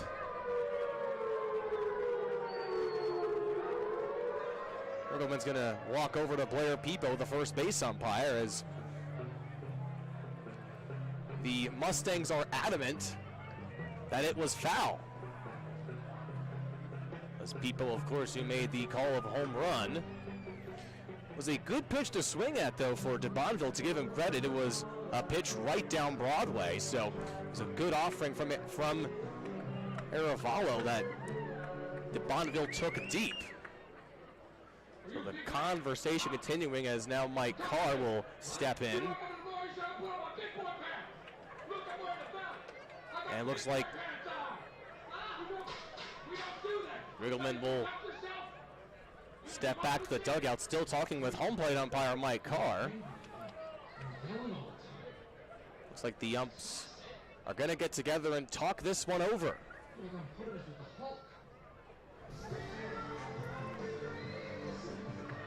I bet Jim Riggleman right now saying, why am I doing this? I've been in the bigs for 13 years. And I lost, but I was surprised it was called a fair ball. I think a lot of folks were surprised. Now the 3 umpires are talking it over. Now, if they overturn this, then something's got to be wrong because, I mean, Blair Peepo, the first base umpire, ran down the line like he should. And it wasn't like a high towering fly ball that, you know, you might have to guess if you look down the foul pole. I don't know how tall that thing is, but they're still talking about it. And the last 2 times we've had the situation where there's been overturned calls like this, it is not gone the way of the Chukars. In Missoula, there was one that resulted in Billy Gardner Jr. being ejected. In Boise, there was one in which the final out of the 5th inning was recorded, but they ruled during our commercial break that Stroop had taken his foot off the bag. So in these situations, does not benefit the Chukars. Hey, and credit Jim Riggleman. He didn't yell, he didn't scream. He just went out and questioned the call. And hey, this thing could be overturned. I don't know. The long time they're talking it over a long time, and normally that means that it might be overturned. And I think that'll get Billy Gardner Jr. upset. I think you gotta let it stay. You gotta let it stand. At this point, you gotta. I could see if this gets overturned, Gaudi's not going to be happy because that means that the run's taken off the board for the Chukars. But yeah, this long discussion. Aravalo's not warming up. Of course, the third base umpire, he does not have any say. I don't think he's in no way get a good look at it, but the first base umpire and the home plate umpire, but home plate umpire Mike Carr really didn't signal one way or the other, although it's not his call. But now Aravalo, who's getting cold after this long discussion, he's going to go do some more up tosses, and the call stands. It's a home run. All right. And out comes Jim Riggleman again. So home run number 3 for Thomas de Bondeville. A controversial home run. Indeed, as Jim Riggleman steps out and will argue the call with Mike Carr, and that'll be it. Again, he's not being, out of whack. He's just wanting a good call. He thought he saw it different, and Jim, could have been irate and started yelling and kicking dirt, but he said, okay, well, I disagree, but unfortunately for Billings, the play will stand. Home run to Bonneville down the right field fence. And it will bring up Seth Strong. Strong is 1 for 1 tonight. He singled into left center, which advanced Hunter Hiskey to third.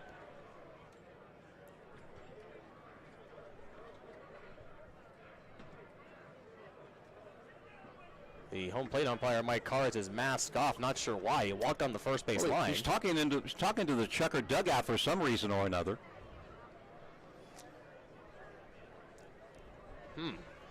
There was a little skirmish during batting practice between these two teams earlier today, I understand. Yes, there was, and I was up here in the press box when it all went down. The first offering to Seth Strong is fouled back 0-1. And nothing happened, but a couple of players disagreed, and I guess they came together and the smarter heads prevailed. But that, maybe these two teams are getting a feeling we don't like one another. The 0-1 offering to Strong is lifted high in the infield. It's a playable ball for Jackson Raper, third baseman, camps underneath it, and he's going to make the catch for the first out. Strong will pop out to Raper. It'll bring up Brady West. Last time up, West had a sac fly RBI to right field, and it's been a tough go of it for Brady over the last 10 games. Coming into the ball game, last 10 games, he's batting 171. 6 for 35 over his last 10. Yep, so he's no doubt in a slump, and the sac fly, normally a normal night here at Melaleuca, it would have been a home run. Now the first baseman, Perea, is going to come out and talk with Aravalo, and the catcher will join the conversation. Have to wonder if Aravalo still has that home run in his mind, maybe. Hence the catcher also comes over to talk to him. You got to let it go. I mean, you can't do anything about it now. Chukars down by only 2, 5-3. Now first baseman Perea talking to the home plate umpire. And that'll be counted as a visit to the mound. Not by the manager, but by the catcher and the first baseman. First offering to Brady West, that is taken for a called strike in the Inside edge, it's 0-1 on Brady. On the year for West, batting .287 coming into the ball game. Now has 57 RBI on the season. The 0-1. That's outside of Brady. It's 1-1 on the Chukar DH. He was last night's catcher, giving Hunter Hiskey a chance to DH last night, but West is the usual DH for the Chukars. The kick and the 1-1. That's inside. West scoots out of the way to avoid it, and the count is 2-1. West also has 6 home runs in the season. His last one was hit in Missoula. He's long overdue. The 2-1 offering swung on and missed on the little breaking ball. The count is 2-2. There's that uppercut swing from Brady. Generally a lot of fly balls, but for Brady, he's now been able to put the barrel to the ball. Here's the 2-2. West lifts it out in the left field. Wirtz will drift over to his left, race over towards the left field line. Is going to make the catch. And that will be the second out. 2 down after the Thomas de Bonneville home run. It's Eric Callahan to the dish.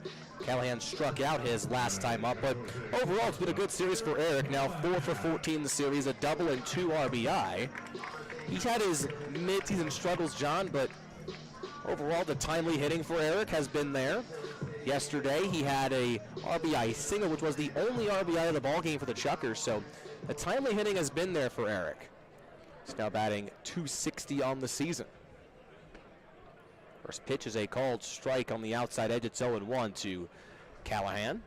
It's the usual shortstop for the Chukars. He's played a couple of games at third base as well as Eric Callahan.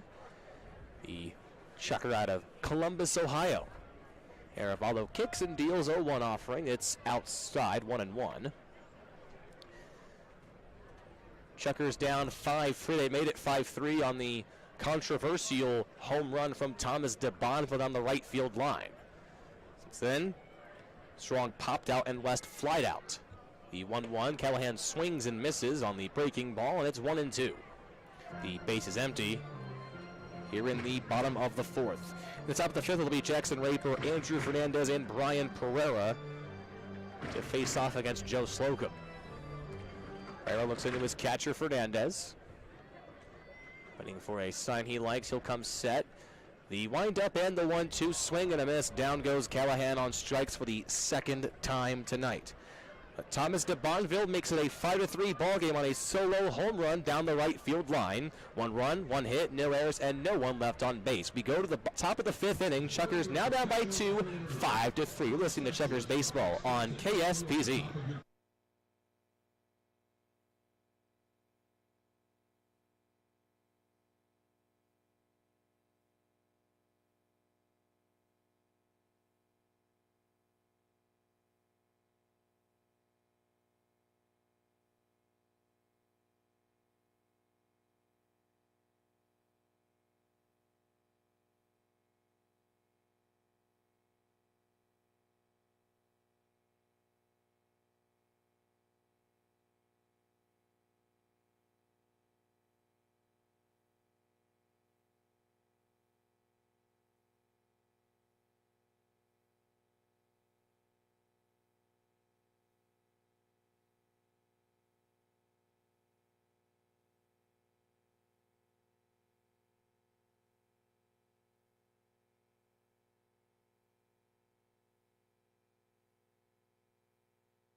tag of first, so Raper will ground out 3 unassisted. I say, Seth Strong's played a pretty good first base. I know Stroop has also been good over at first base, but Seth Strong out there at first base, it's been pretty good in the field. Here's Andrew Fernandez, the catcher for the Mustangs. He is 1 for 2, single in the first, and he reached on an error in the third, scored a run in that 4-run third inning. That has given the Mustangs 5 runs here in tonight's contest.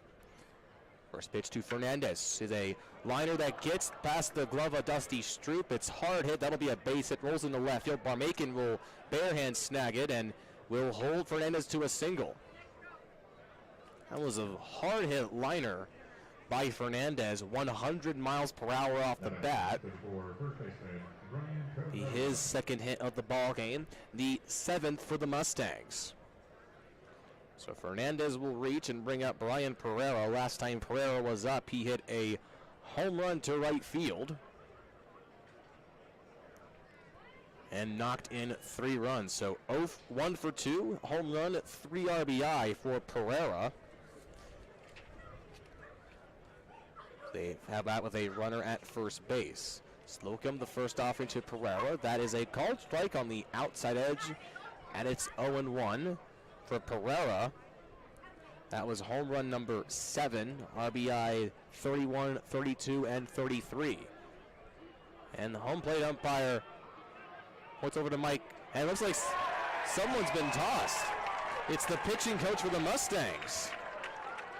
He's been ejected, and he comes over, clipboard in hand. He's really in the face of Mike Carr. Eric Martinez, the third base ump, is trying to separate them.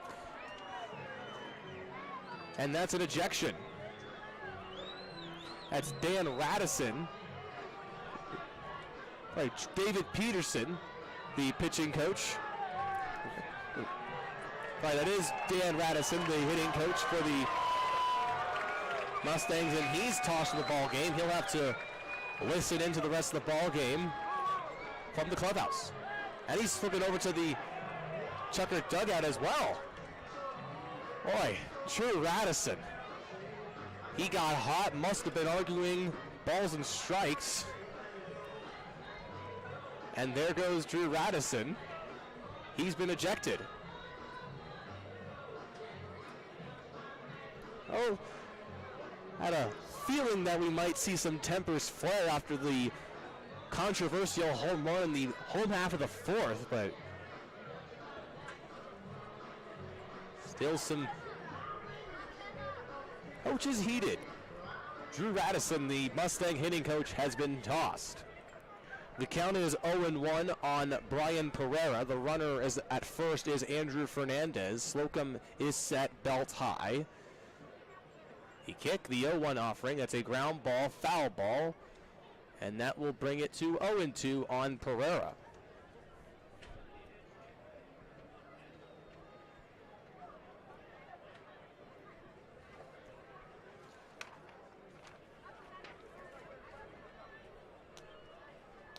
So Radisson, the hitting coach, ejected.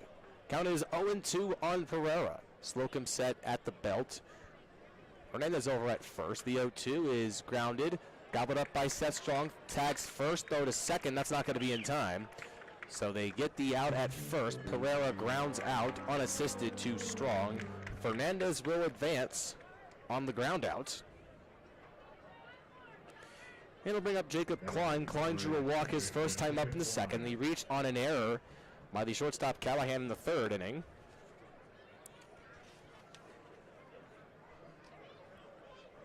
Klein playing second base for the Mustangs. 6'3", 190 out of Akron, Ohio. He pounced in the first pitch. Slocum points it up to it. Hiskey can't find it. The whole infield will converge as it looks like it'll be Dusty Stroop who will race it on the infield grass, and he's going to make the catch. The inning is over. No runs on 1 hit, no errors, 1 left on base, and we had an ejection in the top of the 5th inning. We go to the bottom of the 5th. The Chuckers grab the bats as they look to try and cut into the 2-run deficit. You're listening to Chuckers Baseball on KSPZ.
start. Here's Brandon Boning. He drew a walk his first time up in the third and scored a run. Playing in his third game in a Chucker uniform. This is his third different team in the Pioneer League. He's out of Simi Valley, California. Playing in his first pro year, he just finished up the college career at California State University, Northridge. Just offering to Boning is a called strike. It's 0-1. Favorite team is the Dodgers. Favorite player, Rafael Furiel. Lists his strength as his speed and defense, which we have seen quite a bit here at Melaleuca Field. He's been pretty good over there at second base. The 0-1 is fouled back by Boning, and it's 0-2.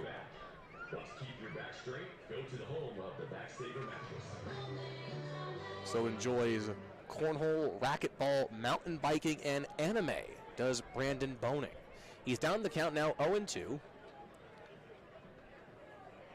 Facing Pablo Arevalo. Pitch count not high on Arevalo, 59 with 42 for strikes. The kick and the 0-2 offering, that's outside, 1-2. Boning's only 23 years old, 5'10", 175. The newer Chukars. Arevalo kicks and deals the 1-2 offering. That's way out there, and the count is 2-2. The catcher, Fernandez, having to dive out and get out of the crouch and grab the breaking ball. Count evened up 2-2 on Boning. The kick and the offering. That's lifted out in the center field. Taylor will race over. That one is going to be caught. A sliding catch by Cruz. Taylor, who makes a nice play.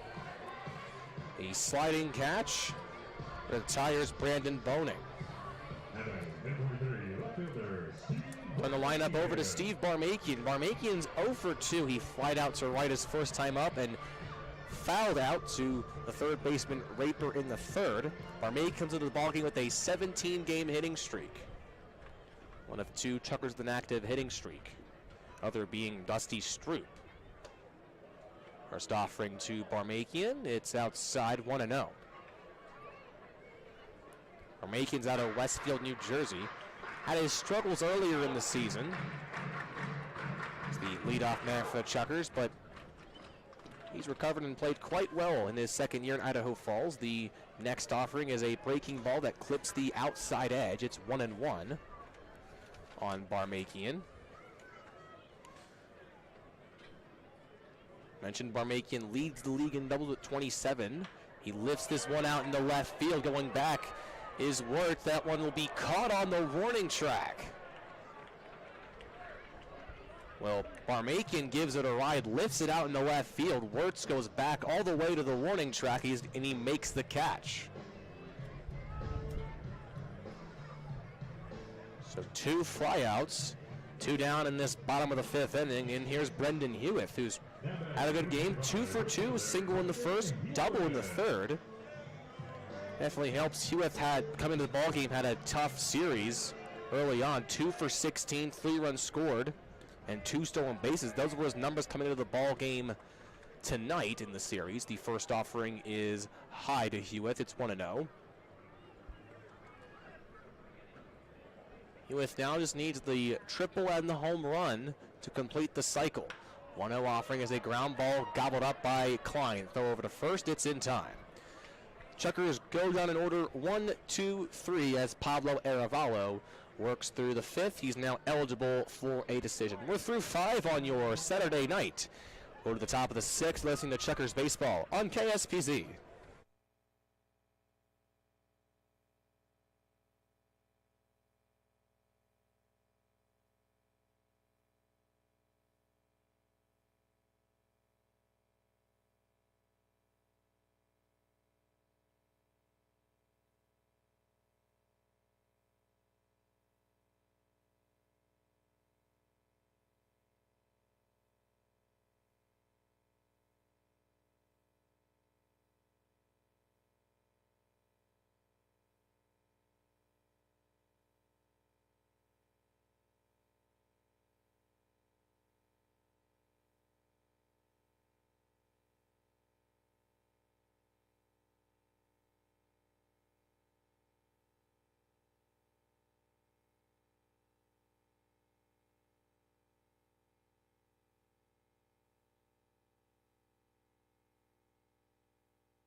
Is 5'9", 170 out of Estelle Manor, New Jersey. For Cartier, this is his 12th appearance for the Chukars. No record for Cartier, 16 innings and 2/3 of work. He has struck out 11, walked 8, has an ERA of 7.54 does Andrew Cartier, and opposing batters are hitting .303 against Cartier. Takes over in the ball game for Joe Slocum. Slocum works 5. He allows 7 hits, 5 runs, 3 were earned. He walked 2 and he struck out 2. Right now, Slocum is on the hook for the loss.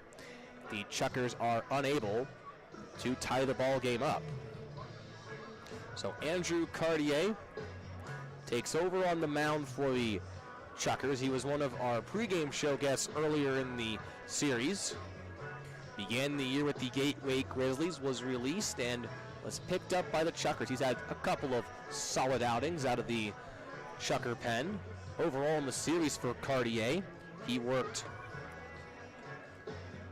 2 innings, allowing 3 hits, 1 run earned, no walk, and 1 strikeout for Andrew Cartier in this series against the Mustangs. Here's Hovey to the dish. Hovey flied out to left, and he drew a walk in the 3rd inning.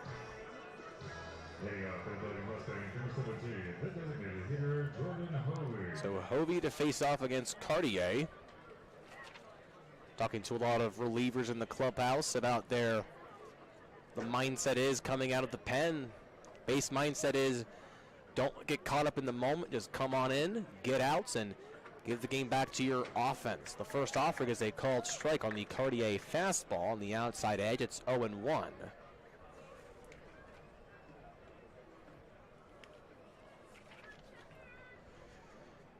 Cartier kicks and deals. The 0-1 is lifted high, popped up. Boning will race over. Infield comes in. Boning calls for it. He's going to make the catch. And that will retire Jordan Hovey. Nice work there by Boning. It's a pop-up, but with the lights on and the sky dark, it can lose baseballs that way in the lights. Here's Jordan Barth, the 9-hole hitter for the Chukars. For the Mustangs, he is 0 for 2 tonight, is Barth. It's a ground ball. Stroop will race over, barehanded, and he'll not have a play. So Barth will reach on an infield single. Cartier raced off the mound to try and grab that, but Stroop called for it, raced in from third, tried to barehand it, but he is unable to make the play. So an infield single for Jordan Barth. It's his first hit of the night, and it's the 8th for the Mustangs. Turn the lineup over to Cruz Taylor. Taylor extended his on-base streak in the 4th inning when he reached on an error. It's now 32 games for the Mustang center fielder. Needs a base hit to extend the hitting streak. The first pitch to Taylor is a call, strike at the knees. It's 0-1.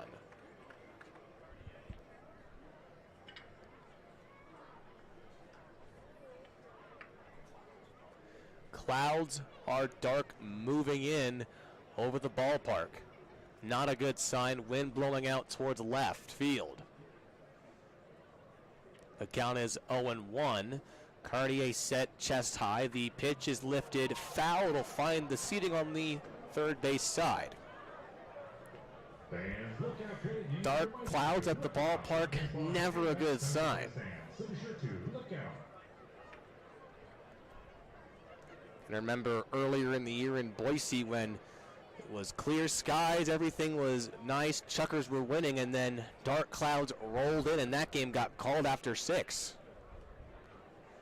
1 out, and the count is 0-2 on Taylor. Cartier kicks and deals, and Taylor will foul it off again. This time it'll find the concourse, and the count remains 0-2 on Cruz Taylor. Last season, Taylor was in the Pecos League and the American Association with the Tucson Saguaros and the Houston Apollos. Count is 0-2. Cartier checks on the runner at first as he comes set. The windup and the 0-2 pitch. Taylor again. He'll foul it off. And the count will remain 0-2. Well, a 2-run deficit the Chukars are down by, so it could be in for another close finish. Hopefully the Chukars can clean up the fielding. They've committed 3 errors tonight. Cartier looks over at the runner at first as he gets his sign from Hiskey. Runner at first, Barth is held by Seth Strong. Here's the 0-2 pitch, swing and a miss. Cartier strikes him out swinging. It's the first K in the ball game for Cartier. His 12th this season. Nice pitch by Andrew Cartier to get Taylor out. Here's Bill Dixon. He's 0 for 3. He struck out twice looking, and he's flied out to left. Dixon has struggled in the series. He's now 2 for 15. He was picked up by the Mustangs on Monday before the team made the drive down to Idaho Falls. The former Royals minor leaguer is a ground ball gobbled up by Stroop. Throw over to first is perfect to Seth Strong, and that will end the inning. So the Mustangs get a 1-out base hit, but Andrew Cartier gets the next 2 outs, and that will end the top of the 6th inning. No runs, 1 hit, and 1 man left on base. We go to the bottom of the 6th inning. Chukars down 5-3. Listening to Chukars baseball on KSPZ.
Pablo Arevalo will remain on the mound for the Mustangs.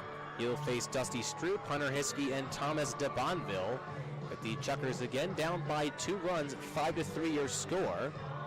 As we're 5 minutes away from 9 o'clock on your Saturday night. Glad to have you here on KSPZ The Sports Zone and on our live stream on both YouTube and the Pioneer Baseball League Network. Here's Dusty Stroop. Stroop is 0 for 2. He a RBI ground out in the 3rd, his 77th RBI of the season. The first offering is a called strike. It's 0-1. Stroop leads the team in RBI, and now 77. He's 3rd in the Pioneer League for RBI. Here's the 0-1 to Stroop, a swing and a miss on the breaking ball, and just like that, Stroop quickly down the count 0-2.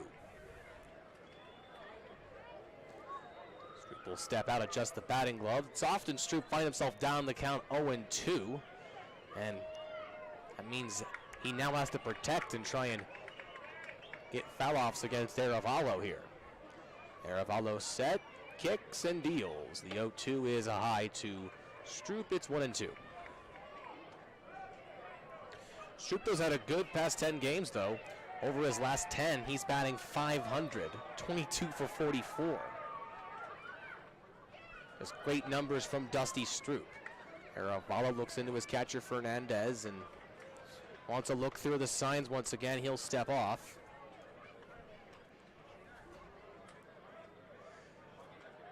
Count is 1-2. Nobody out. The bases are empty. Chukars down by 2. The kick and the 1-2 pitch. Stroop tattoos this one foul and out of play.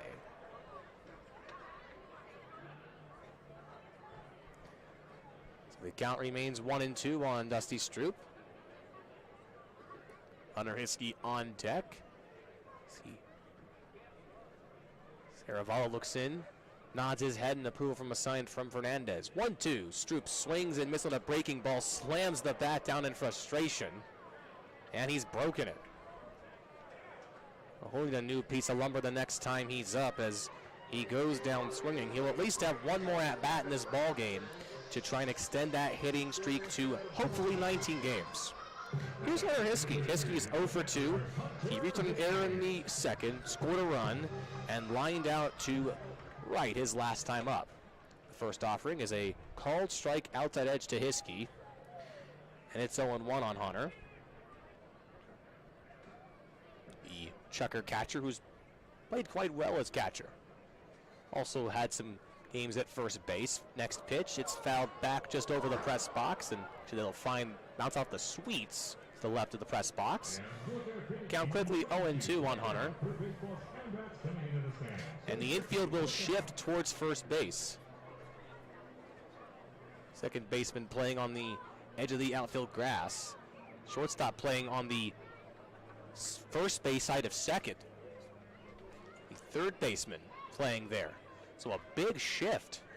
Third baseman on the first base side of second. Here's the 1-2 to Hiskey. It's outside, and the count now evened up on Hunter, 2-2. Hiskey is the Iron Man for this Chukars team. He's played in every ball game this season. Aravallo at the belt, kicks the 2-2. Hiskey lifts it into left field, going racing his work to the warning track. The catch is made. So Hiskey will fly out to left. He goes down, and here's Thomas de Bonneville. Well, Billings has seen Hunter Hiskey for, 4 games now, but Hunter, he can go to the left side, go the opposite way, and he nearly made him pay for that shift because Hunter's not a straight pull hitter. He can spray it all across the field, and he nearly got one past Wirtz, but Wirtz with 2 great leaping catches in left field tonight. Yeah, he's played a good left field. I got to tip the cap to Gabe Wirtz, who's played well out there. And by the way, Hiskey's been robbed twice, once by Burl Dixon, the right fielder, and that time Wirtz made a heck of a play. Here's Thomas de Bonneville. He takes the first pitch outside 1-0. Last time Debo was up was a controversial home run down the right field line. The 1-0 offering, de Bonneville will foul it back. Now 1-1 on Debo. That home run was his third since he's rejoined the team. It's after he began the year with the Schaumburg Boomers. The kick in, the 1-1 to de Bonneville. He'll foul it back. It's 1-2. Home run's good for Debo. He's struggled initially in the series, coming to the ball game. In the series, he was 2 for 12 with a triple and 2 stolen bases. He was batting 167 against the Mustangs in this series. He's down the count 1-2. The pitch to hit is high and tight to Debo. They appeal over to first. There was a check swing, and he held up, and he did. Count evened up on Debo, 2-2. Bonneville likes to wear the Sox high. A righty-righty matchup. Aravallo, the 2-2 offering. Debo lifts it out into left field. Wirtz will drift to his left. He's going to make the catch, and that will do it. Chukars go down in order for the second consecutive time. Pablo Aravallo has retired the last 10 batters he has faced. We go to the top of the 7th. Chukars still down 5-3 to the Mustangs. Listening to Chukars baseball on KSPZ.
No one more back with you on KSPZ The Sport Zone, 98.7 FM, 980 AM, and online at 980thezone.com. And of course, you can view the video stream on the PBL network and on YouTube. It's Idaho Falls Chukars on YouTube. For the top of the seventh, Andrew Cartier comes back to work the seventh inning. He'll face off against Wirtz, Raper, and Fernandez. Chukars are down 5-3. Most of Billings' runs have come in the third inning where they played at 4 runs. There's still baseball left. The Chukars can, on a couple of swings, possibly come back from this 2-run deficit. Here's Gabe Wirtz. Wirtz is 2 for 3, 2 doubles, 2 runs scored, and he flied out to Brandon Boning. So Cartier working to Wirtz to begin this top of the 7th inning. Billings is out hitting the Chukars. Chukars only have 4 base hits to Billings 8. First offering to Wirtz is swung on and missed. It's 0-1. Nice offering from Cartier. And with the ball game, only thrown 10 pitches, but all have been for strikes. Here's the 0-1. It's lifted high out towards right field. Hewitt drifting back. He'll move over to his right. He's going to make the catch. So Wirtz will fly out. He'll go down 2 for 4. And here's Jackson Raper. Raper, 2 singles, 2 RBI, a run scored, and he grounded out to first his last time up in the 5th inning. Left-handed batter to face off against the righty Andrew Cartier.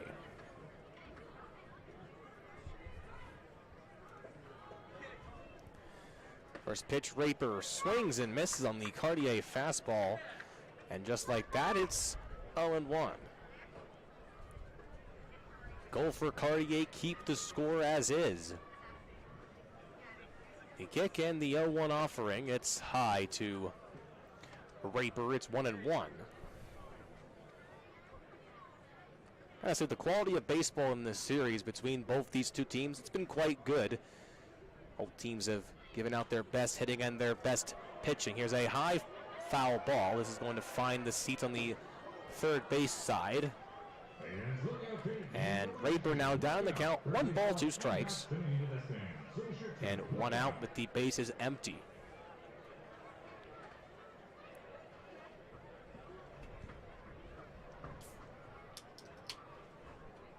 And a nice crowd at the ballpark for beach night. 2,869 at the ballpark. The highest attendance we have seen this homestand. Count is 1-2 on Raper. Cartier set at the belt. The kick, the 1-2 offering. It's lifted foul. They'll find the picnic area. The third base side. Count remains 1-2 on Jackson Raper. Look at some Pioneer League scores. The Rockies are, oh man, they're piling on the Owls 17-0 in the bottom of the 7th. Ogden leads Rocky Mountain 5-2. Glacier and Grateful are tied up 2-2 as the 1-2 to Raper is outside, evened up 2-2. Missoula leads Boise 11-5 in the bottom of the 6th inning. To our Pioneer League score check here on your Saturday night. Cartier kicks the 2-2. It's a ground ball, foul ball. It's fouled off on the first base side. Count remains 2-2. Nice battle between Raper and Cartier. Lefty versus righty. Cartier will pick up the rosin bag and rosin up the hand, try and get some extra grip on that Pioneer League baseball. Count 2-2. Cartier nods his head at a sign. Here's the 2-2 is a liner, hard hit. That'll bounce up the Chukar clubhouse, the base of the building. Now remains 2-2. Next pitch will be the 8th of the at-bats to Jackson Raper, who's really been battling against Andrew Cartier. The 2-2 once more. Here's another foul ball. Had 3 straight foul-offs as Raper tries to protect the count. Cartier has to be thinking, what do I got to do to get out Raper and make it 2 down in this top of the 7th inning. Here's the 2-2 again from Raper. Swing and a miss, and Raper strikes out swinging. Second K of the game for Andrew Cartier as he wins the 9-pitch battle. Here's Andrew Fernandez with the bases empty. He has reached all 3 times tonight. Fernandez has 2 singles, and he reached on an error in the 3rd inning and scored a run. Directed number 26, the catcher, Andrew Fernandez. First offering to Fernandez is lifted high but foul. That one is parking lot bound. Count 0-1 on Andrew Fernandez. The Mustangs catcher who's played solid behind the plate for the Mustangs. The 1-0-1 from Cartier, that's fouled off again, and the count will go to 0-2. In the home half of the 7th, Chukars will have Strong, West, and Callahan. The Billings bullpen has begun to activate.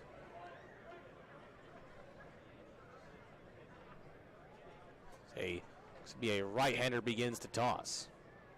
Cartier kicks, the 0-2 offering. Check swing, did he go around? No, says first base umpire Blair Peepo. Fernandez checks the swing. Pitch was outside. The count is 1 ball, 2 strikes on Fernandez. 2 outs, and the bases are empty. Cartier deals the 1 to another check swing. This time, no appeal. The pitch was outside. And it's evened up 2 balls, 2 strikes, 2 outs. Just past 9 o'clock here in the top of the 7th. Some storms threatening earlier, but seem to have missed Melaleuca Field. Here's the 2-2. Lifted out into center field. DeBonville will go back towards the warning track. He's going to make the catch in center field. That will end the top of the 7th. Andrew Cartier retires the Mustangs side 1-2-3. We go to the bottom of the 7th. Chukars down 5-3. Listen to Chukars baseball on KSPZ.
On strong, who's out of Hubert Heights, Ohio, playing on his 2nd different Pioneer League team this season. He began the year with the Northern Colorado Owls.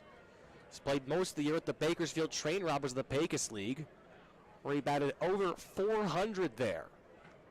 There's the 1-0 offering to Seth. He's going to ground this one, field on the 2-hop by the second baseman Klein. Throw to first, it's in time. So Strong retired 4-3, and it will bring up Brady West. West is 0 for 1 and a sac fly RBI in the second to right field, and he flied out to left his last time up. Other left-handed batter to face like Aravallo.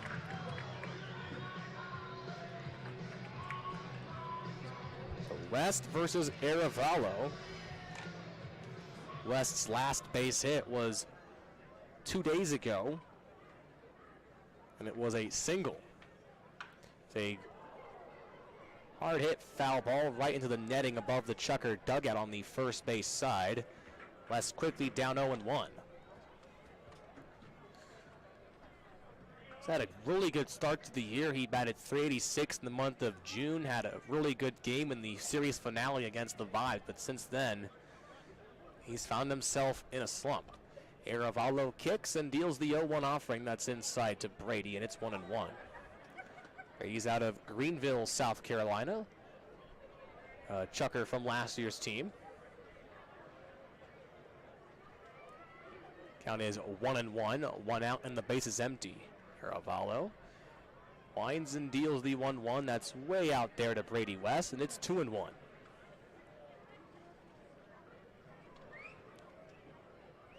After batting 400 in the middle portion of the first half, West down to 287 on the season.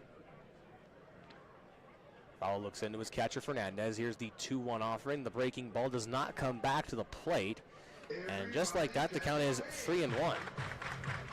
Aravallo on the verge of issuing his second walk. This is a Mustangs team that has not walked many Chucker batters.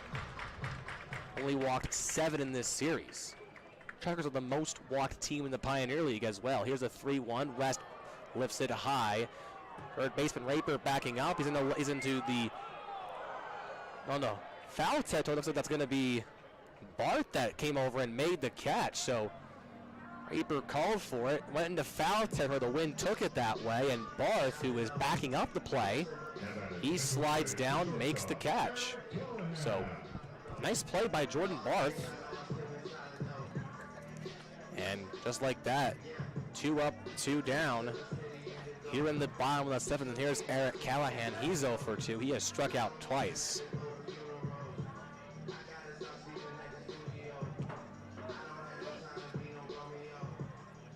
So Callahan facing off against Aravallo. Aravallo's now retired the last 11 straight since the home run from Debo. The first pitch to Callahan's a call, strike on the outside edge. It's 0-1 on Callahan. It's a left-hander beginning the toss now for the Mustangs. Originally it was the righty Jack Cunningham. Here's the 0-1, swing and a miss. And just like that, it's 0-2. That's the lefty Darian Reagans in the pen. Chucker bullpen active as well. Count is 0-2 on Callahan. Brandon Boning on deck for the Chuckers if Callahan can reach. Aravallo looks into his catcher, gets a sign he likes. Here's the 0-2 pitch to Callahan. Swing and a miss, and down goes Callahan on strikes. He now has the unfortunate hat trick in strikeouts. Aravallo's now retired 12 straight since the bottom of the 4th inning. It's still a 5-3 game. Chuckers down to the Mustang. Go to the top of the 8th, listening to Chuckers baseball on KSPZ.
Bottom of the 8th inning, Chukars down 5-3. New pitcher in the ball game is Keegan McGinnis, and to tell you all about him, here's the voice of the Chukars, John.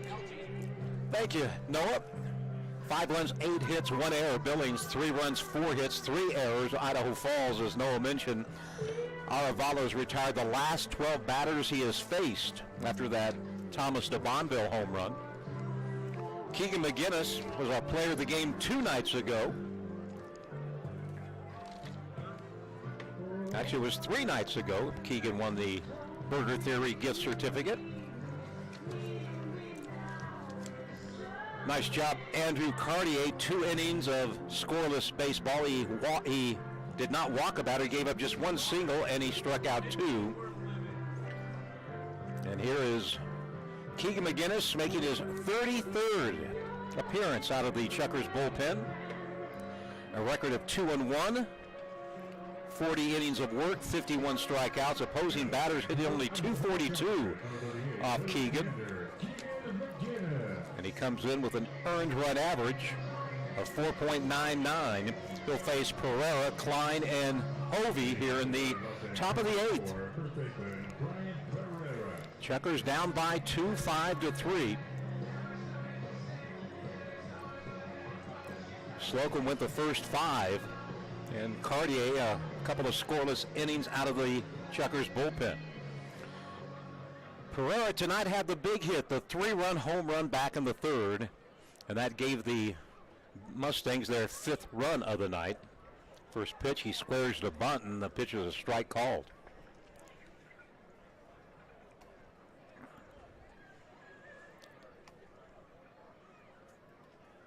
Well, this Mustang pitching staff as good as advertised. Next pitch fouled back to the netting. 0-2 the count. Glacier Great Falls still tied at 2, but the Chukars need a win. Idaho Falls, Great Falls currently tied for 2nd behind Missoula in the Northern Division. There's a call, strike 3 on the outside corner. McGinnis came in the other night with the bases loaded, nobody out, and he threw 10 pitches and struck out the 3 in a row. Nearly the immaculate inning, but he just let one get away. Not this time. 3 pitches, 3 strikeouts. I mean, three pitches, 3 strikes, 1 out, as Jacob Klein comes to the plate. Pitch is low, ball 1. Klein tonight is 0 for 2, a walk. Reached on an error, then popped out to the 3rd baseman, Dusty Stroop. Chukars will have their 9 1-2 hitters due up in the bottom of the 8th. Righty-righty matchup, McGinnis to Klein. That pitch is low, 2 balls, no strikes.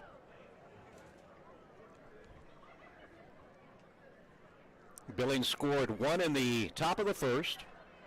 Chukars tied it up in the bottom of the 2nd, 1-1, and then the Mustangs with 4 runs in the 3rd. And the only run after the run in the 2nd was de Bonville's home run in the 4th. And Aravalo shut the door, a swing and a miss on a pitch from McGinnis that was right down the middle, and the count is 2-1.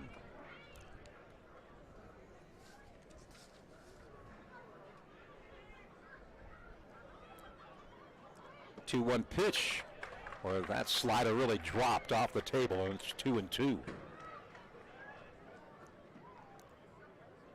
Jenkins, McGinnis, Nunnally, and now Cartier. Boy, Chukar bullpen doing some great work. A swing and a miss, and he blew him away after being down 2-0 in the count. 2 up, 2 down, and it brings up Jordan Hovey. Yeah, the bullpen's been quite effective, John. McGinnis has not walked a batter in this series. Neither has Jenkins or Nunnally. So the bullpen continues to be effective out there for the Chukars. Just need to get the bats going here. Hovey tonight is 0 for 2. He's flied to left, walked, and he popped out to the 2nd baseman, Boning.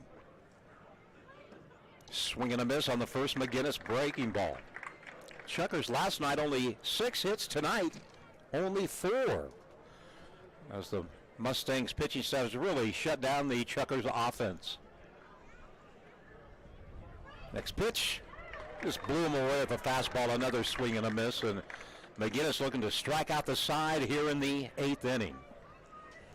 It'll be interesting to see if Aravalo comes out in the bottom of the 8th. He's retired 12 straight batters. The lefty Reagan's still warming up in the Mustangs bullpen. 0-2 on the way. High pop-up, left side, foul territory. Stroop and Callahan coming over, and it'll land right in the picnic section down the left field line. Count now 0-2.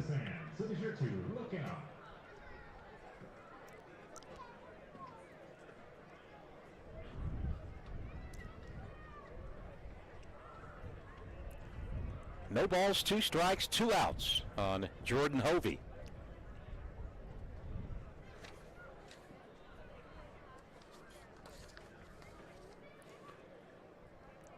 Billings hitting coach Dan Radisson got the boot earlier in the game.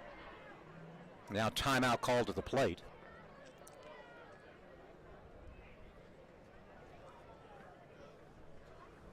Will we see Reagans or Alavalo? Reagans pitched the other night, and Chukars hit him up with 3 runs in a third of an inning. So bring Reagans in. We don't want to see Aravalo again pitch in the dirt. It's 1-2.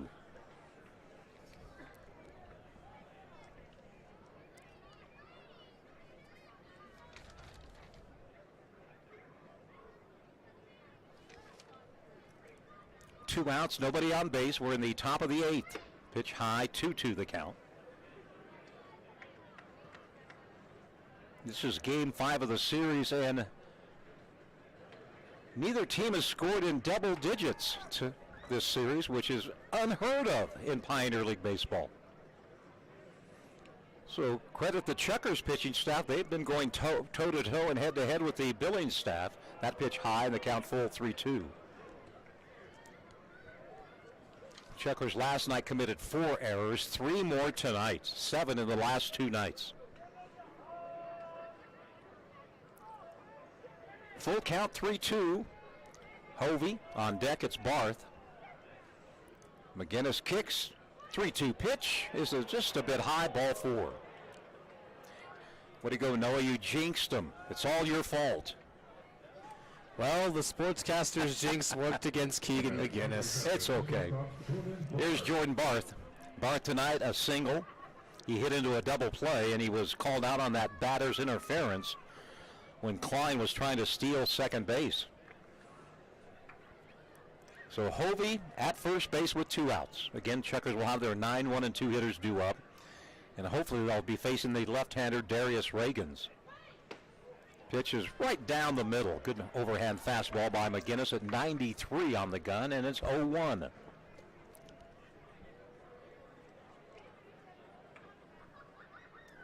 Last night, 5 runs scored for the Mustangs. Only 1 was earned. Tonight, 5 runs scored, 4 have been earned, so the errors have not really hurt the Chukars all that much.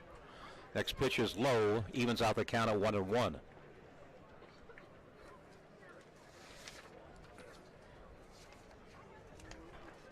Reagan's, I think he's going to come into the ball game. He's just waiting to run on the field. He's standing in the bullpen. Jake Binder, there's the runner. He goes, and Hunter can't get the ball out of his glove. It'll be a stolen base and a called strike, 1-2 the count. Jake Binder on the mound tomorrow afternoon for the Chukars, or the Madres, if you will. And Ethan McCray, a lefty, will be on the mound for Billings in the final game of the 6-game homestand.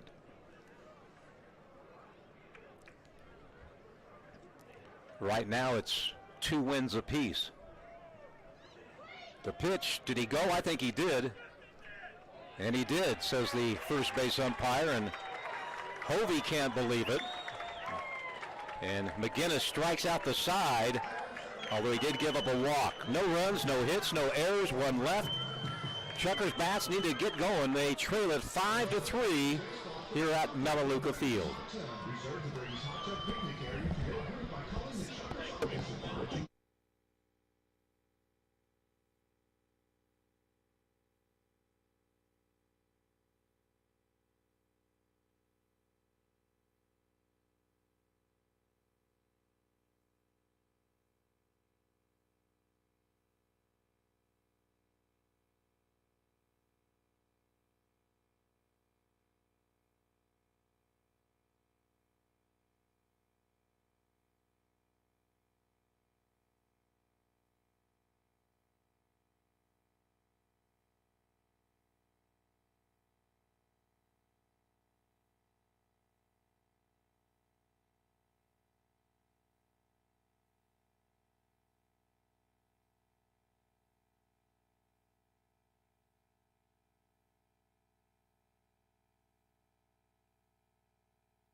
of those were earned. He walked 1, he struck out 5, and he retired the last 12 batters he's faced. So he's done, in line to pick up his 8th win without a loss this year. Darian Reagans, left-hander, has a record of 2 wins, 2 losses. He started 8 games for the Mustangs. ERA is 7.58. He pitched in the first game of this series. Actually, the second game of the series.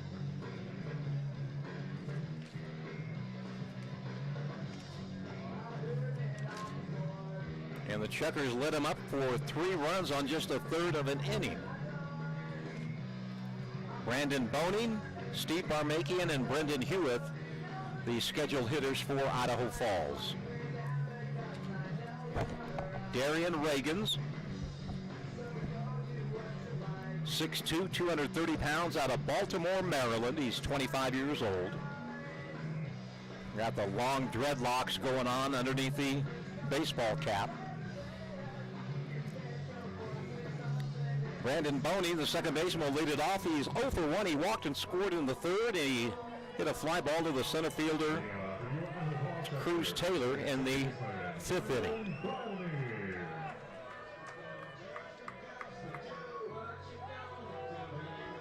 Boney, a right-hander, then back-to-back lefties, Barmakian and Hewitt. But Arevalo was darn good tonight. Can't believe Ogden released him after he threw 6 innings and gave up 3 runs and picked up a win. And they said, okay, thanks for stopping to Ogden, Pablo. You're out of here. And didn't take long for the Mustangs to snap him up.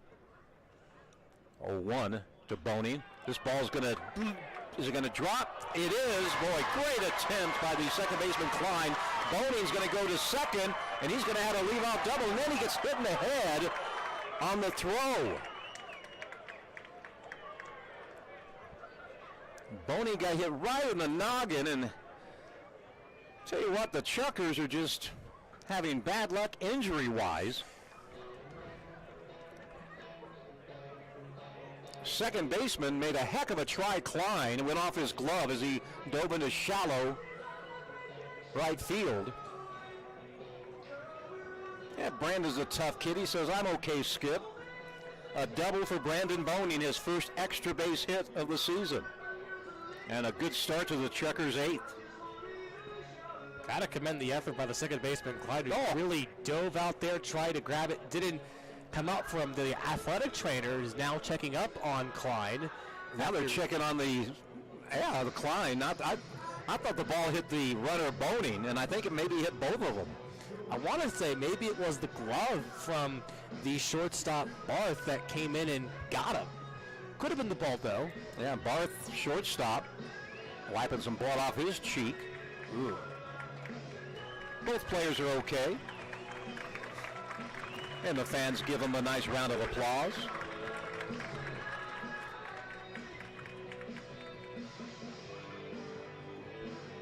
And both players will stay in the ball game. But a great effort by Jacob Klein. Did everything he could, nearly robbed Brandon of a base hit, and instead it's a leadoff double. And the tying run comes to the plate in Steve Barmakian. And already a right-hander warming up in the bullpen, that's Jack Cunningham. Steve tonight is 0 for 3. His hit streak on the line, he's hit in 17 consecutive games. Lefty-lefty matchup. Reagans checks the runner. Here's the pitch. Barmakian takes it inside for a ball. It's 1-0.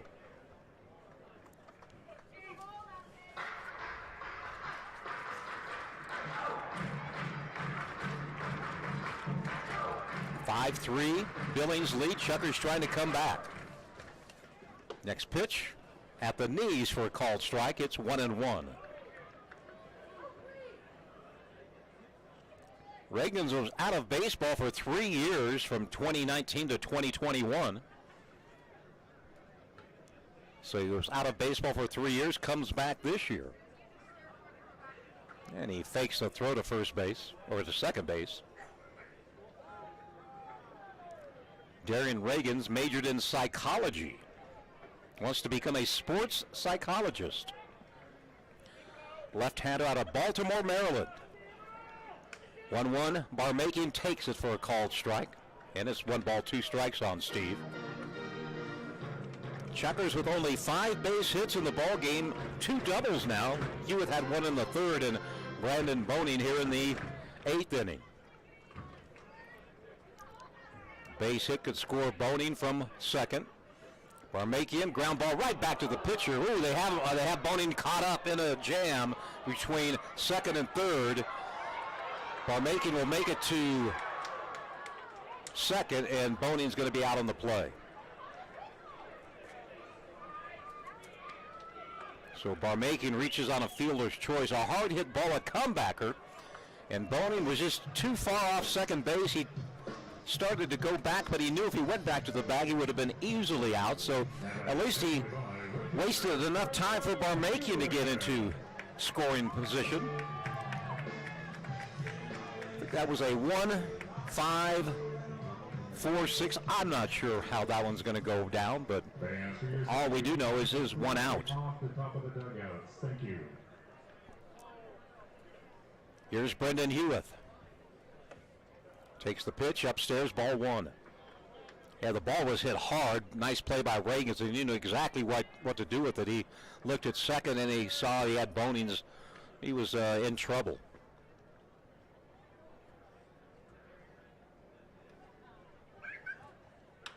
Ground ball hit to the right side. Second baseman charges. Here's the underhand toss.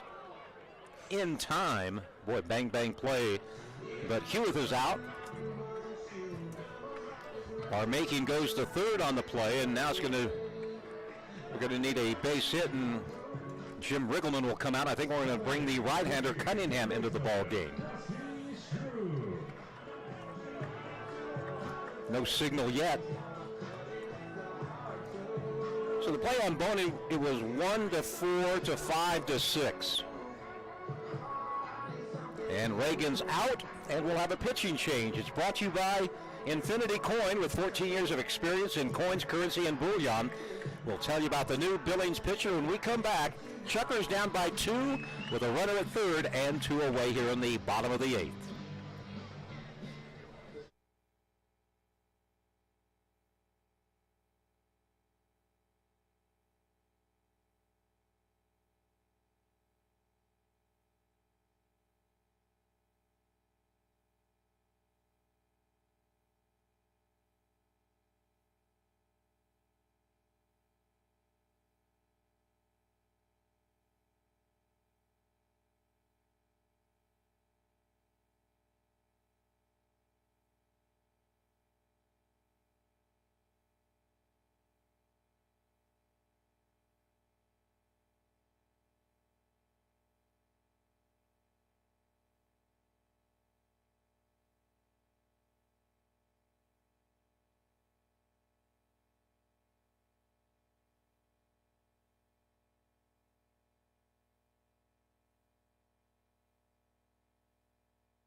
He'll face the right-handed hitting Dusty Stroop. Cunningham has worked just 1 game with the Mustangs.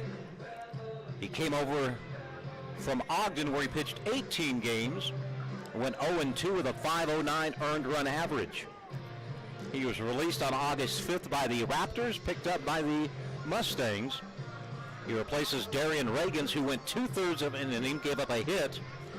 No runs thus far, but the runner at third base, Barmakian, is his responsibility. And The Chukars desperately need a 2-out base knock from Dusty Stroop, who is hitless tonight.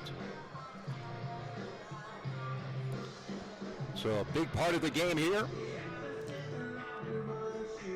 The big league skipper, Jim Riggleman, goes with the righty-righty philosophy. Stroop tonight is grounded to short, actually hit into a double play. Grounded to second. Last time up he went down swinging and broke his bat when he slammed it on the dirt. Well, Dusty could tie it up with one swing of the bat. We know he has the power.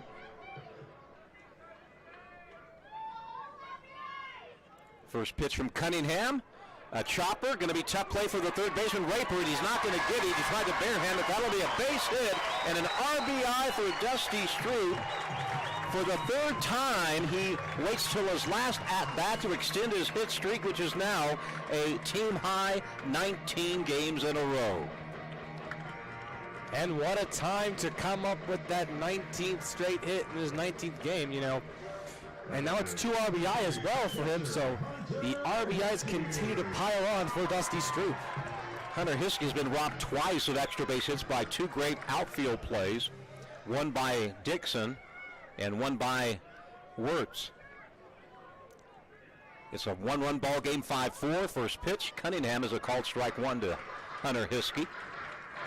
Well, they don't put the shift on Hunter like they did last time when they had 3 infielders on the right side, and Hunter nearly had a double off the left field fence, but a great play by Wirtz, throw over to first base, and Dusty Stroop back. Dusty, 11 steals, has been caught only 1 time.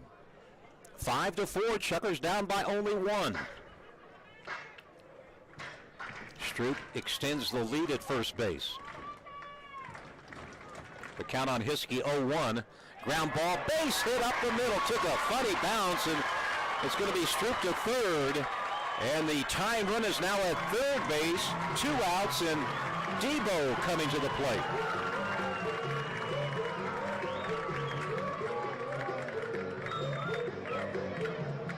Hunter Hiskey hit it right up the middle. And the tying run is at third, and out comes Jim Riggleman again. We have a right-handed hitter, DeBonville. I don't know if he's going to take out Cunningham. No sign has been made to go to the bullpen. This just might be a pep talk by the former Major League skipper. Stroop the tying run at third base with 2 outs. Hunter Hiskey the go-ahead run at first base. 2 big 2-out base hits for the Chukars. The slow roller by Stroop that brought in Barmakian, and a line drive hit by Hiskey to get Stroop over to third base. No pitching change, just a little discussion about philosophy and strategy. Well, Debo's 1 for 3 tonight. That one hit, of course, was the home run down the right field fence, or the right field line over the fence. Righty-righty matchup. The tying run is at third base.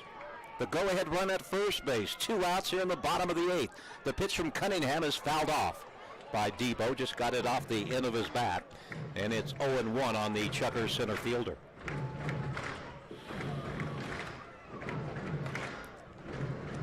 Five runs, 8 hits. Billings, 4 runs, 7 hits. Idaho Falls. Chukars looking to tie it up here in the 8th. And timeout called. Again, Aravala had retired 12 straight. He was taken out of the ball game, and so far the Chukars have 1 run off the Mustang bullpen, looking for number 2 right here. The 0-1 pitch, fouled back, and Debo down on the count 0-2.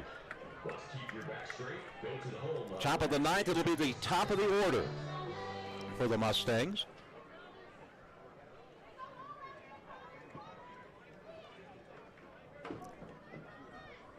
Jack Cunningham.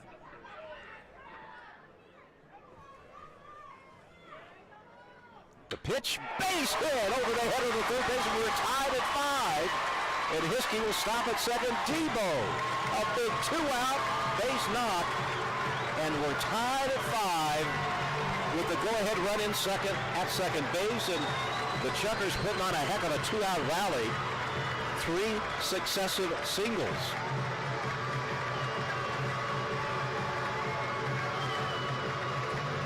Devo picks up his second RBI of the ball game, and now the go-ahead run is at second base for Seth Strong. Strong is 1 for 3 tonight. Boy, Devo hit that one a hard line drive to left field. Hiskey had to stop at second. 5-5, bottom of 8. Right-hander in the bullpen for the Mustangs. Seth Strong takes the pitch outside for a ball. 1-0. The wind has died down. No wind at all right now in this ball game. The wind has knocked down a couple of long fly balls, but no wind here. Go ahead run at second. The pitch to Strong is way outside, and it's 2-0 on the Chukar first baseman. Stroop, infield single. Hiskey singled, and then to Bonville with a laser shot into left field to tie the ball game up. Chukars need one more base knock to take the lead. That pitch nearly hit Strong. He got out of the way, and it's 3-0. And quickly that right-hander is getting ready in the bullpen of Billings. I think that's Hunter DePrimo in the pen for the Mustangs. 3 balls, no strikes on Seth Strong. Chukars have tied it up here in the 8th. The pitch, ground ball, second baseman Klein makes the play, and that'll be out number 3, but the Chukars score 2 runs on 4 base hits.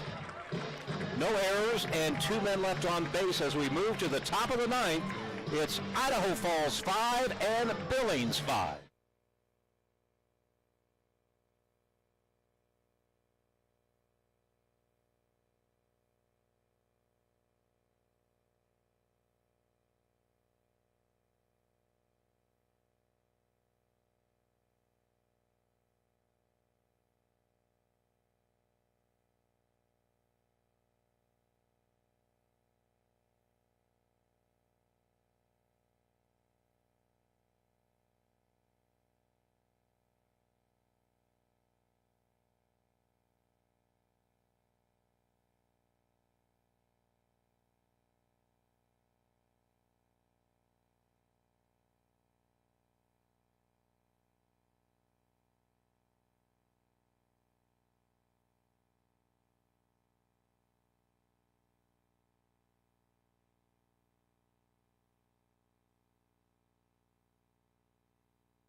John Nunley Jr. comes to the mound here in inning number 9. He'll face the top of the order. John, his 32nd appearance this year. He has a record of 2 wins and 3 losses, although the stat sheet says 1-3, but he's 2-3 with 3 saves, ERA of 4.24. And of course, Nunley known for his strikeouts. In 40 innings, John has fanned 62. That's right around 14 strikeouts per 9 innings. Nice job again by Big Keegan McGinnis. 1 inning, walked 1 and struck out 3. Chukar bullpen, 3 scoreless innings again tonight. It'll be Cruz Taylor, Burl Dixon, and Gabe Wirtz here in the top of the 9th. Big 2-out base knocks by Stroop and DeBonville to tie it up in the 8th. Taylor tonight is 0 for 4. He had a 7-game hit streak coming in. The Billings center fielder batting .287. He does have power, 13 home runs for the leadoff guy. And he's not a big guy. Cruz Taylor, 6 foot, 185. Bats from the left side. to face the hard-throwing John Nunnally Jr. First pitch is high for a ball. Nunnally 2 nights ago pitched 2 perfect innings, faced 6 batters, and struck out 4 of them. 1-0 the count. Here's the next pitch from John. There's a ball hit into left field. That's going to drop for a base hit. Taylor, let's see if he's going to go for 2. He is. Here's the throw by Barmakian, and it's going to be a leadoff double by Cruz Taylor. Didn't hit it hard, just blooped it into left field, right in fair territory. Barmakian had no chance, but he had no chance to keep Taylor to first, so a double all the way. And it brings up Burl Dixon. So Taylor waits till his last at-bat to extend his hit streak to 8 in a row. Dixon tonight is 0 for 4. The corner infielders come in anticipating a sacrifice bunt. That's Stroop at third, Strong at first, and the bunt is perfect down the third base line. Stroop's going to field. He'll throw to Brandon Boning covering for out number 1, but give Burl Dixon credit. He did his job. He got the runner over to third with less than 2 outs. Now a sac fly, wild pitch, a lot of ways to score from third with 1 away. Now batting, number 22, left fielder, Gabe Wirtz. And it's Gabe Wirtz, the big stick for the Mustangs. 2 doubles. Since then, he's popped out to second and flied to right. Chukars bring their infield in a 5-5 ball game.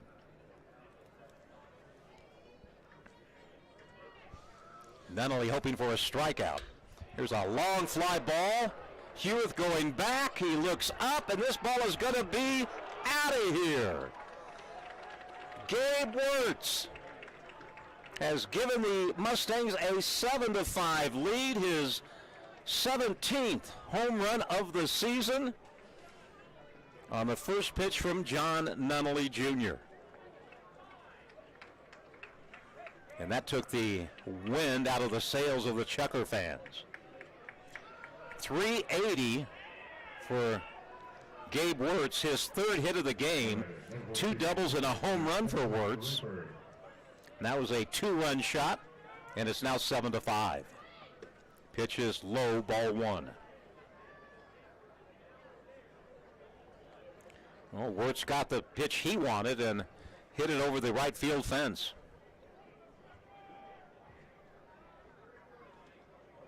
His 17th home run, RBIs, number 61 and 62 for Gabe Wirtz. The count on Jackson Raper is now 2-0. Well, the Chukars will have to come back in the 9th. They'll have West, Callahan, and Boning. And Hunter Hiskey out to talk with John.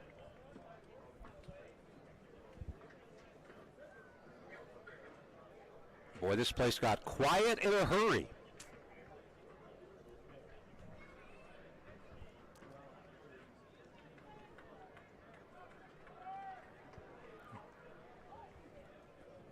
Wirtz now in the series is 10 for 21.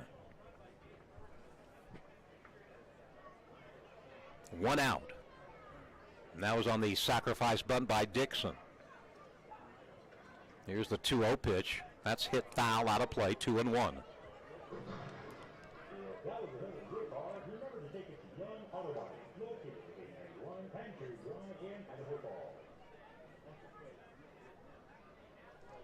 Chukars were down 5-1. They tied it up at 5, but Billings with 2 in the top of the 9th.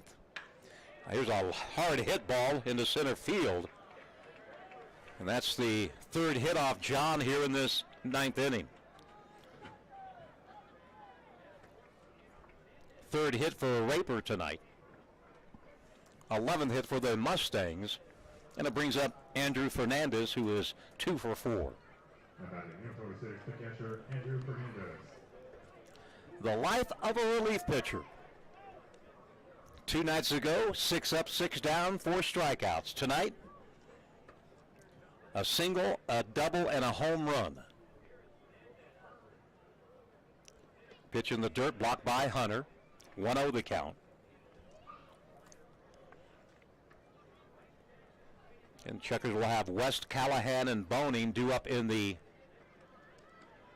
bottom of the ninth as DePrimo continues to warm up for Billings.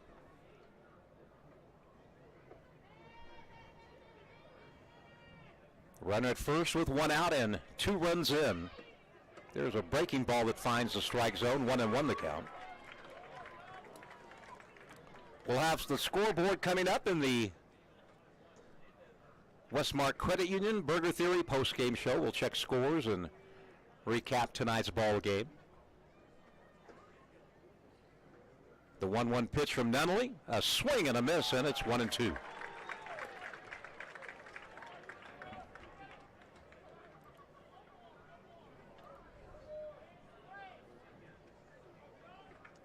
Final, Glacier beats Great Falls 4-2.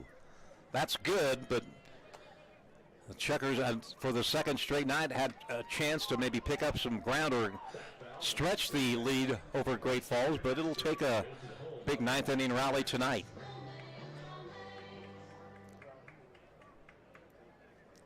So the Chukars hoping for Glacier wins. They got them 2 nights in a row, but they have not been able to take advantage, at least not last night. This game's not over. 1-2 the count on Fernandez. A swing and a miss for out number 2.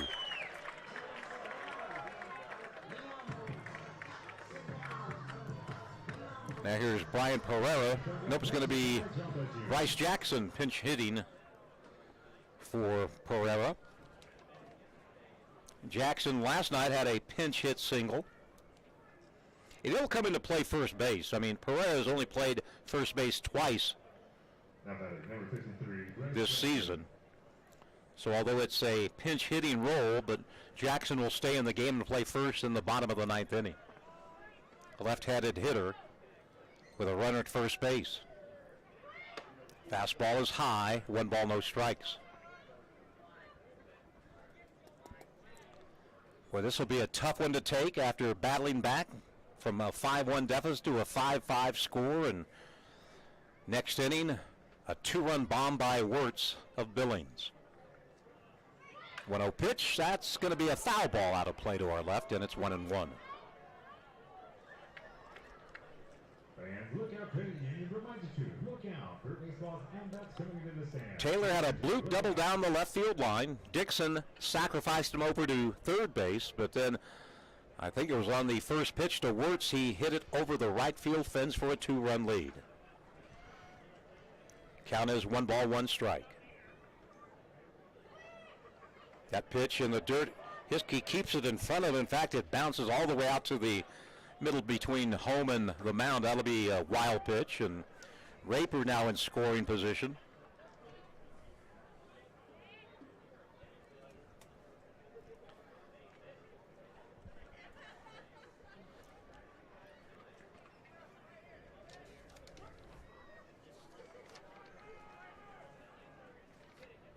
Jackson 3 for 10 in this series so far.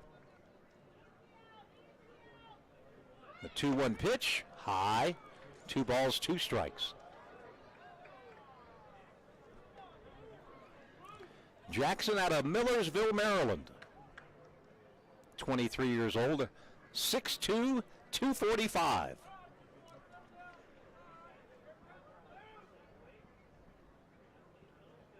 Nunnally comes set, shoulder high. Check of the runner at second. And he fakes the throw to second. That chases the runner Raper back to the second base bag.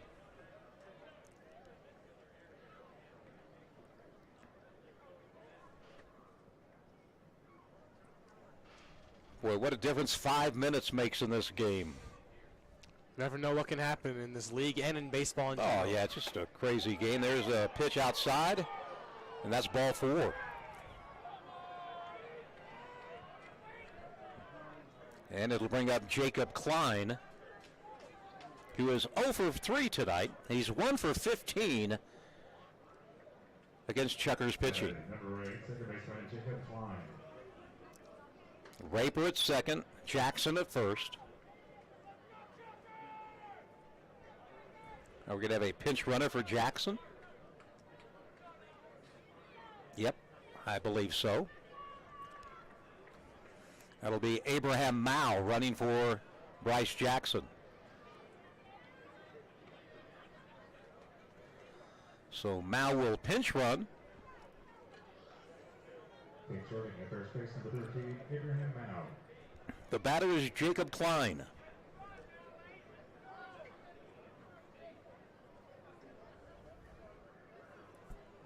Billings 3 outs away from leading this series 3-2.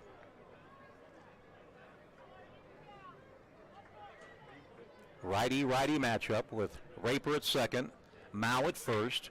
Here's a ball hit to Stroop. He's going to take it to the bag himself for out number 3.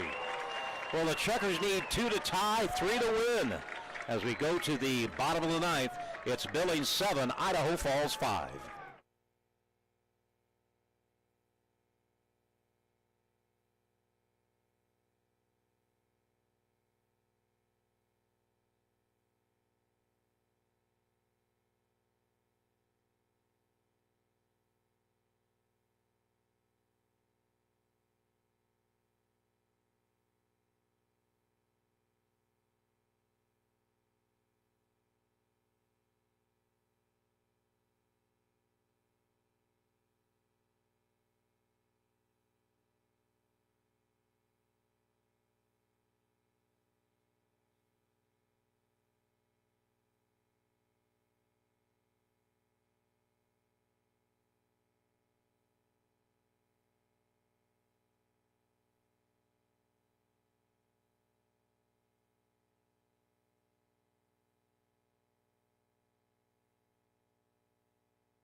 Brandon Boning to face Hunter DePrimo. Making his 19th appearance out of the Billings bullpen. His record is 0-2. I'd take that back. His record is 2-2 with 3 saves. ERA of ERA of 3.80, and he took the loss 2 nights ago when the Chukars scored 2 in the 8th and went on to win by a 7-5 score.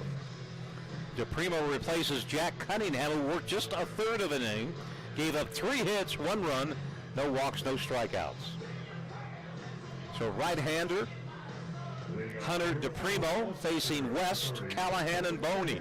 Chukars need 2 to tie and 3 to win.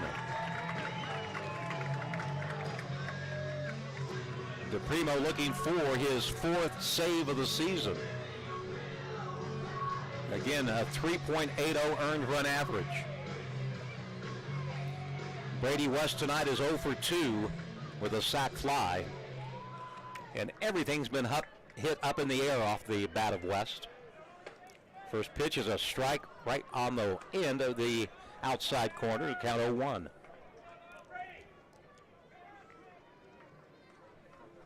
DePrimo working from the stretch, comes set at the belt. Here's the 0-1 to West. Takes it inside, evens out the count at 1-1. Well, the Chukars need at least 1 base runner to have a chance here in the bottom of the ninth.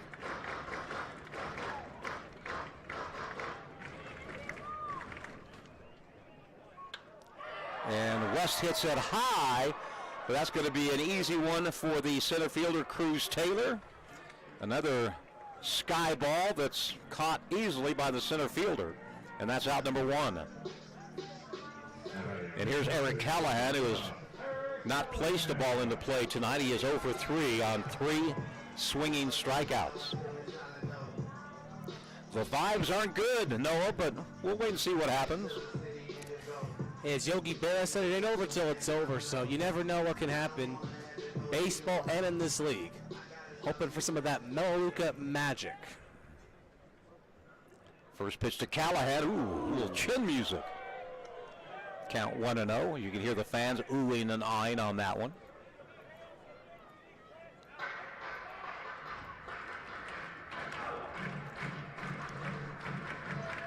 One out, nobody on base. Chukars trail 7-5. Pitch in the dirt outside. It's 2-0.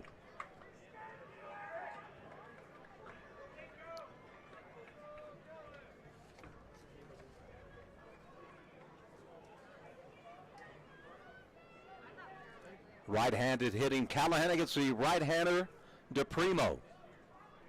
That pitch outside, and it's 3-0.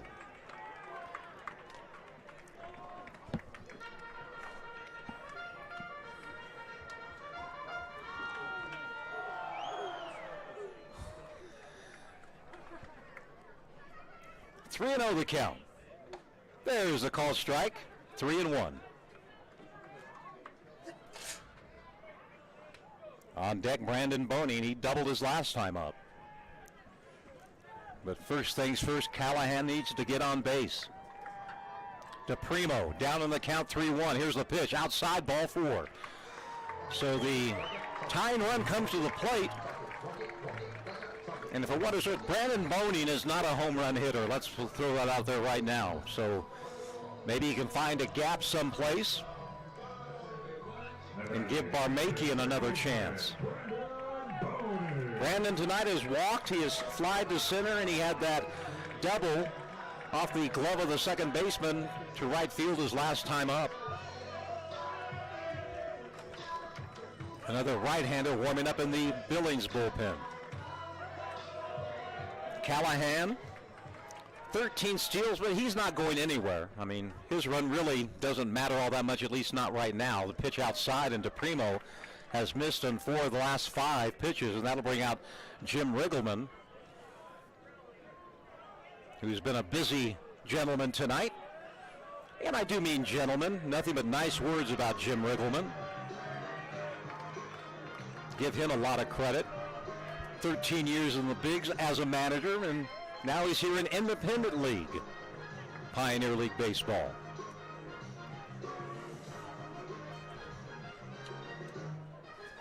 Callahan at first base, there's 1 out.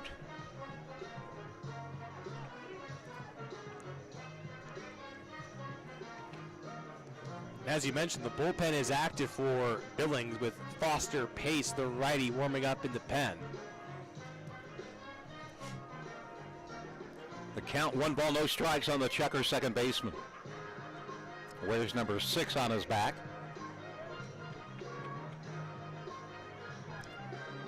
DePrimo is the 4th Billings pitcher. Chukars have used 4 as well.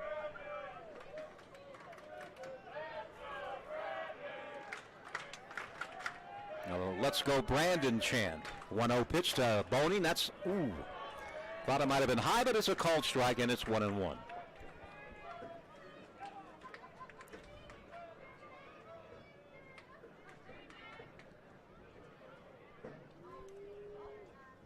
Here's the 1-1 to Boning. He takes it. A delayed called strike, and it's 1-2. Fans grumble about that one. Everybody clap your hands. 1-2 the count with a runner at first base. The tying run at the plate with 1 away in the bottom of the 9th. The pitch going to be a 1-hopper to Klein. He goes to second for 1. Here's the relay. It's going to be not in time. Boy, nearly a game-ending double play. Callahan is out 4-6. Boning reaches on the fielder's choice, and it's Steve Barmakian, the leadoff hitter, who is 0 for 4 tonight. Steve has 4 home runs, 27 doubles, leads the Pioneer League. And the right fielder, Dixon, boy, there's a lot of room down the right field line. If Steve could pull one, it would be at least 2 and maybe more.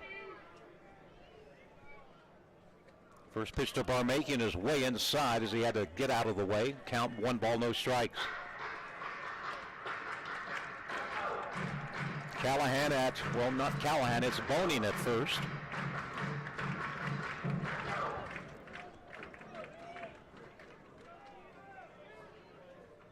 DePrimo gets the sign from Fernandez. The 1-0 pitch is a swing and a miss. That's 1-1. Barmakian is flied to right, fouled out to the third baseman, flied to left, and last time up he reached on a fielder's choice but did score run number 4. Chukars down to their final out. Barmakian hits it high, but that'll be out of play. 1 ball, 2 strikes on Steve. Hewitt on deck if needed, and let's hope he's needed. We haven't had a knockout round game here this year at Melaleuca. For that to happen, the Chukars would have to tie it up here in the bottom of the ninth. Left-handed batter against the righty DePrimo. The 1-2 pitch. Base hit past the third baseman. That's going to be an extra base hit. Boney's going to go to third. He'll get there. The throw to second is not in time. Boy, great throw by Wirtz. And now the tied runs are in scoring position for Brendan Hewitt. And Barmaken extends his hit streak to 18 games in a row with his league-leading 28th double. Well, can the Chukars do it? Hewitt tonight is 2 for 4.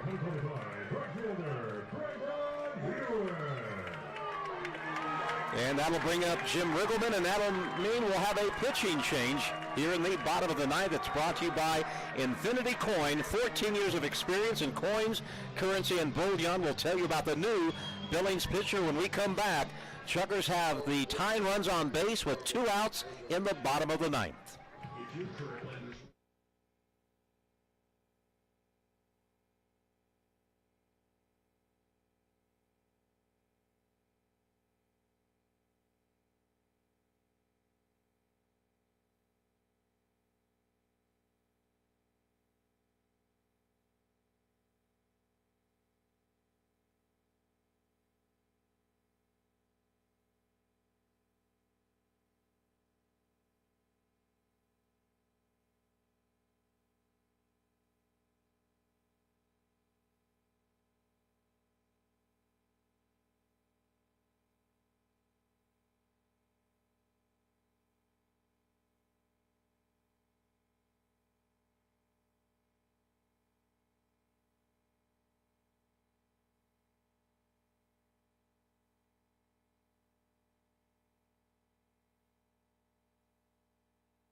Is Foster Pace, right-hander, 25 years old, out of Flower Mound, Texas.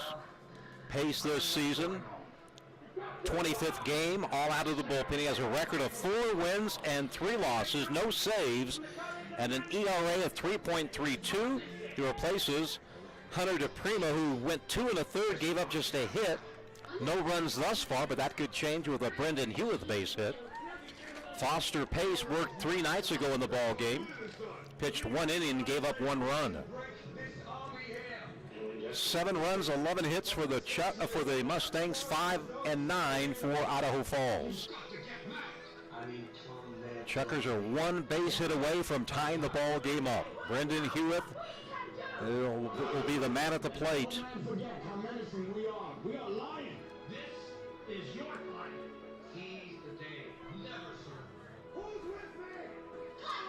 Pace in 38 innings has struck out 30, walked 10. Opposing batters hitting .319 off of Foster Pace.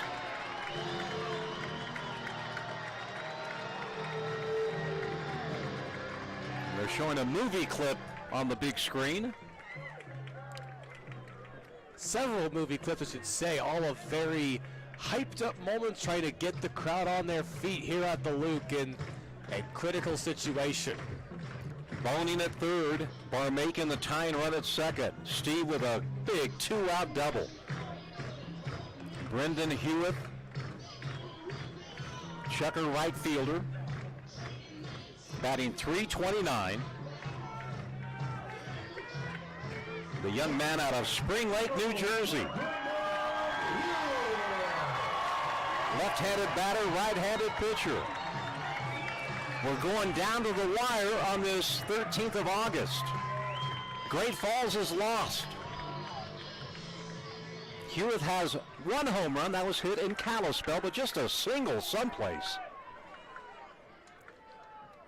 Chukars trying to tie it up with 2 in the 9th after getting 2 in the 8th to tie it up. Kick by Pace. The pitch to Hewitt is high for a ball. On deck is Dusty Stroop. Nervous time here at Melaleuca Field. Chukars looking to tie it up and maybe a walk-off win. But first things first, we need to tie things up. A 1-0 the count.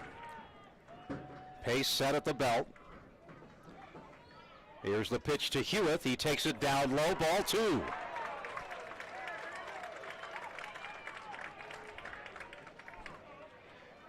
Two 2-0 the count on Brendan.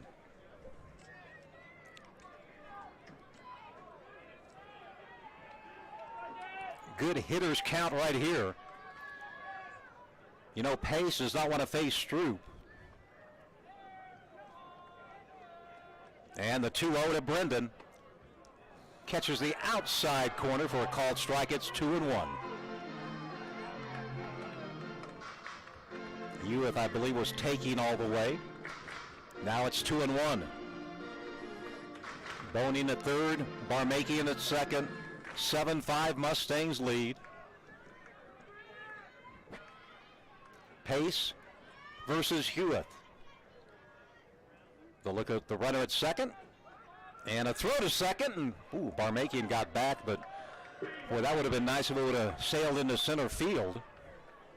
He was a little bit wide of the bag, but Jordan Barth, the shortstop, made the catch. Count is 2-1 on Hewitt. Boy, look at the gap in right center field. Hit it up the middle, Brendan. The 2-1 pitch, down low, ball 3, 3-1. First base is open. Dusty Stroop wants to bat tonight.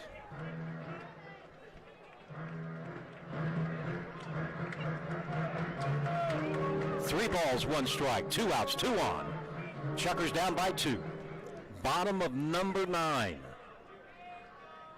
Pace comes set. Looks at the batter. Here comes the 3-1. That is going to be a call strike. And the count now full at 3-2. I have no problem with that called strike.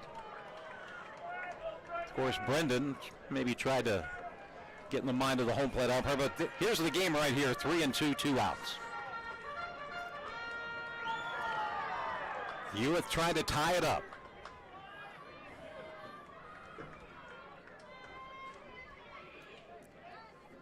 Pace taking a lot of time, and now he steps off the rubber. Chukars scored 2 in the 8th with 2 outs, trying to do the same here in the 9th. 3-2, 2 outs, 2 on. The biggest payoff pitch of the night right here on its way. It's going to be fouled back to the netting as we wait for another pitch.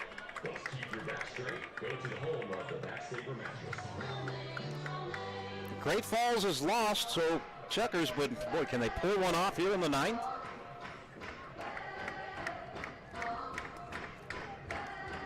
Another 3-2 offering. Foster Pace to Brendan Hewitt.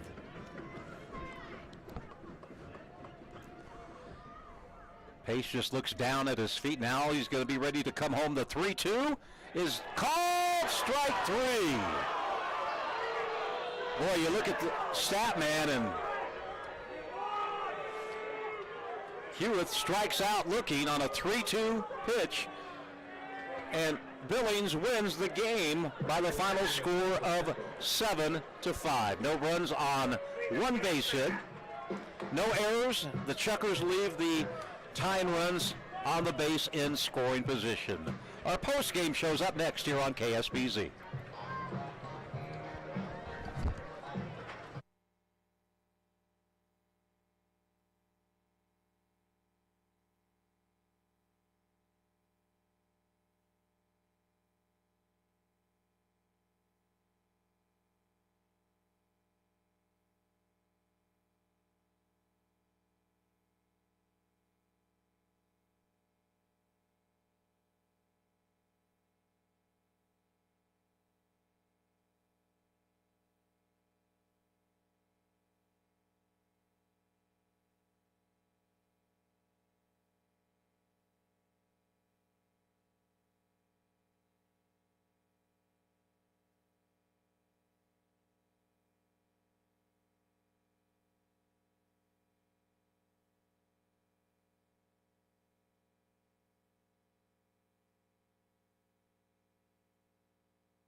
Toluca Field, Billings 7, Idaho Falls 5, the final score. For the 5th straight night, we've had a good matchup between these two teams. All 5 games have been close. Tonight, Billings took the lead in the first, RBI single by Raper. Chukars tied it up in the second on an RBI, actually on a sac fly by Brady West. But then in the 3rd inning, for the 2nd straight night, the 3rd inning, costly against the Chukars, as Billings scored 4 runs in the 3rd. The big hit was the Brian Pereira 3-run home run. It was a 5-1 game. Then the Chukars came back. They scored a run in the 3rd on a double by Hewitt. DeBonville hit a home run to lead off the 4th to make it a 5-3 ball game. Chukars tied it up in the 8th with 2 runs, RBIs by Stroop and by DeBonville. But then in the top of the 9th, with a runner at second base, Gabe Wirtz hit his team-high 17th home run to give the Mustangs a 7-5 lead. Then in the bottom of the 9th, West flied out, Callahan walked, Boning reached on a fielder's choice.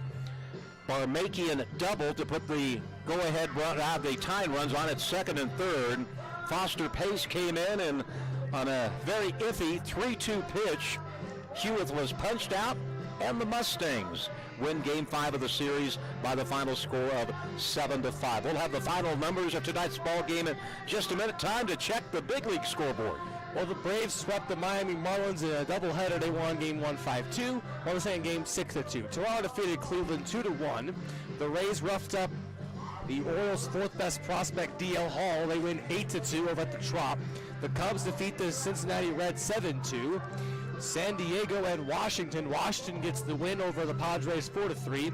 The Dodgers' winning ways continue. They've now won 12 straight to defeat the Royals 13-3. Houston defeats Oakland 8-0. Return of Lance McCullers Jr. New York Mets defeat the Phillies 1-0.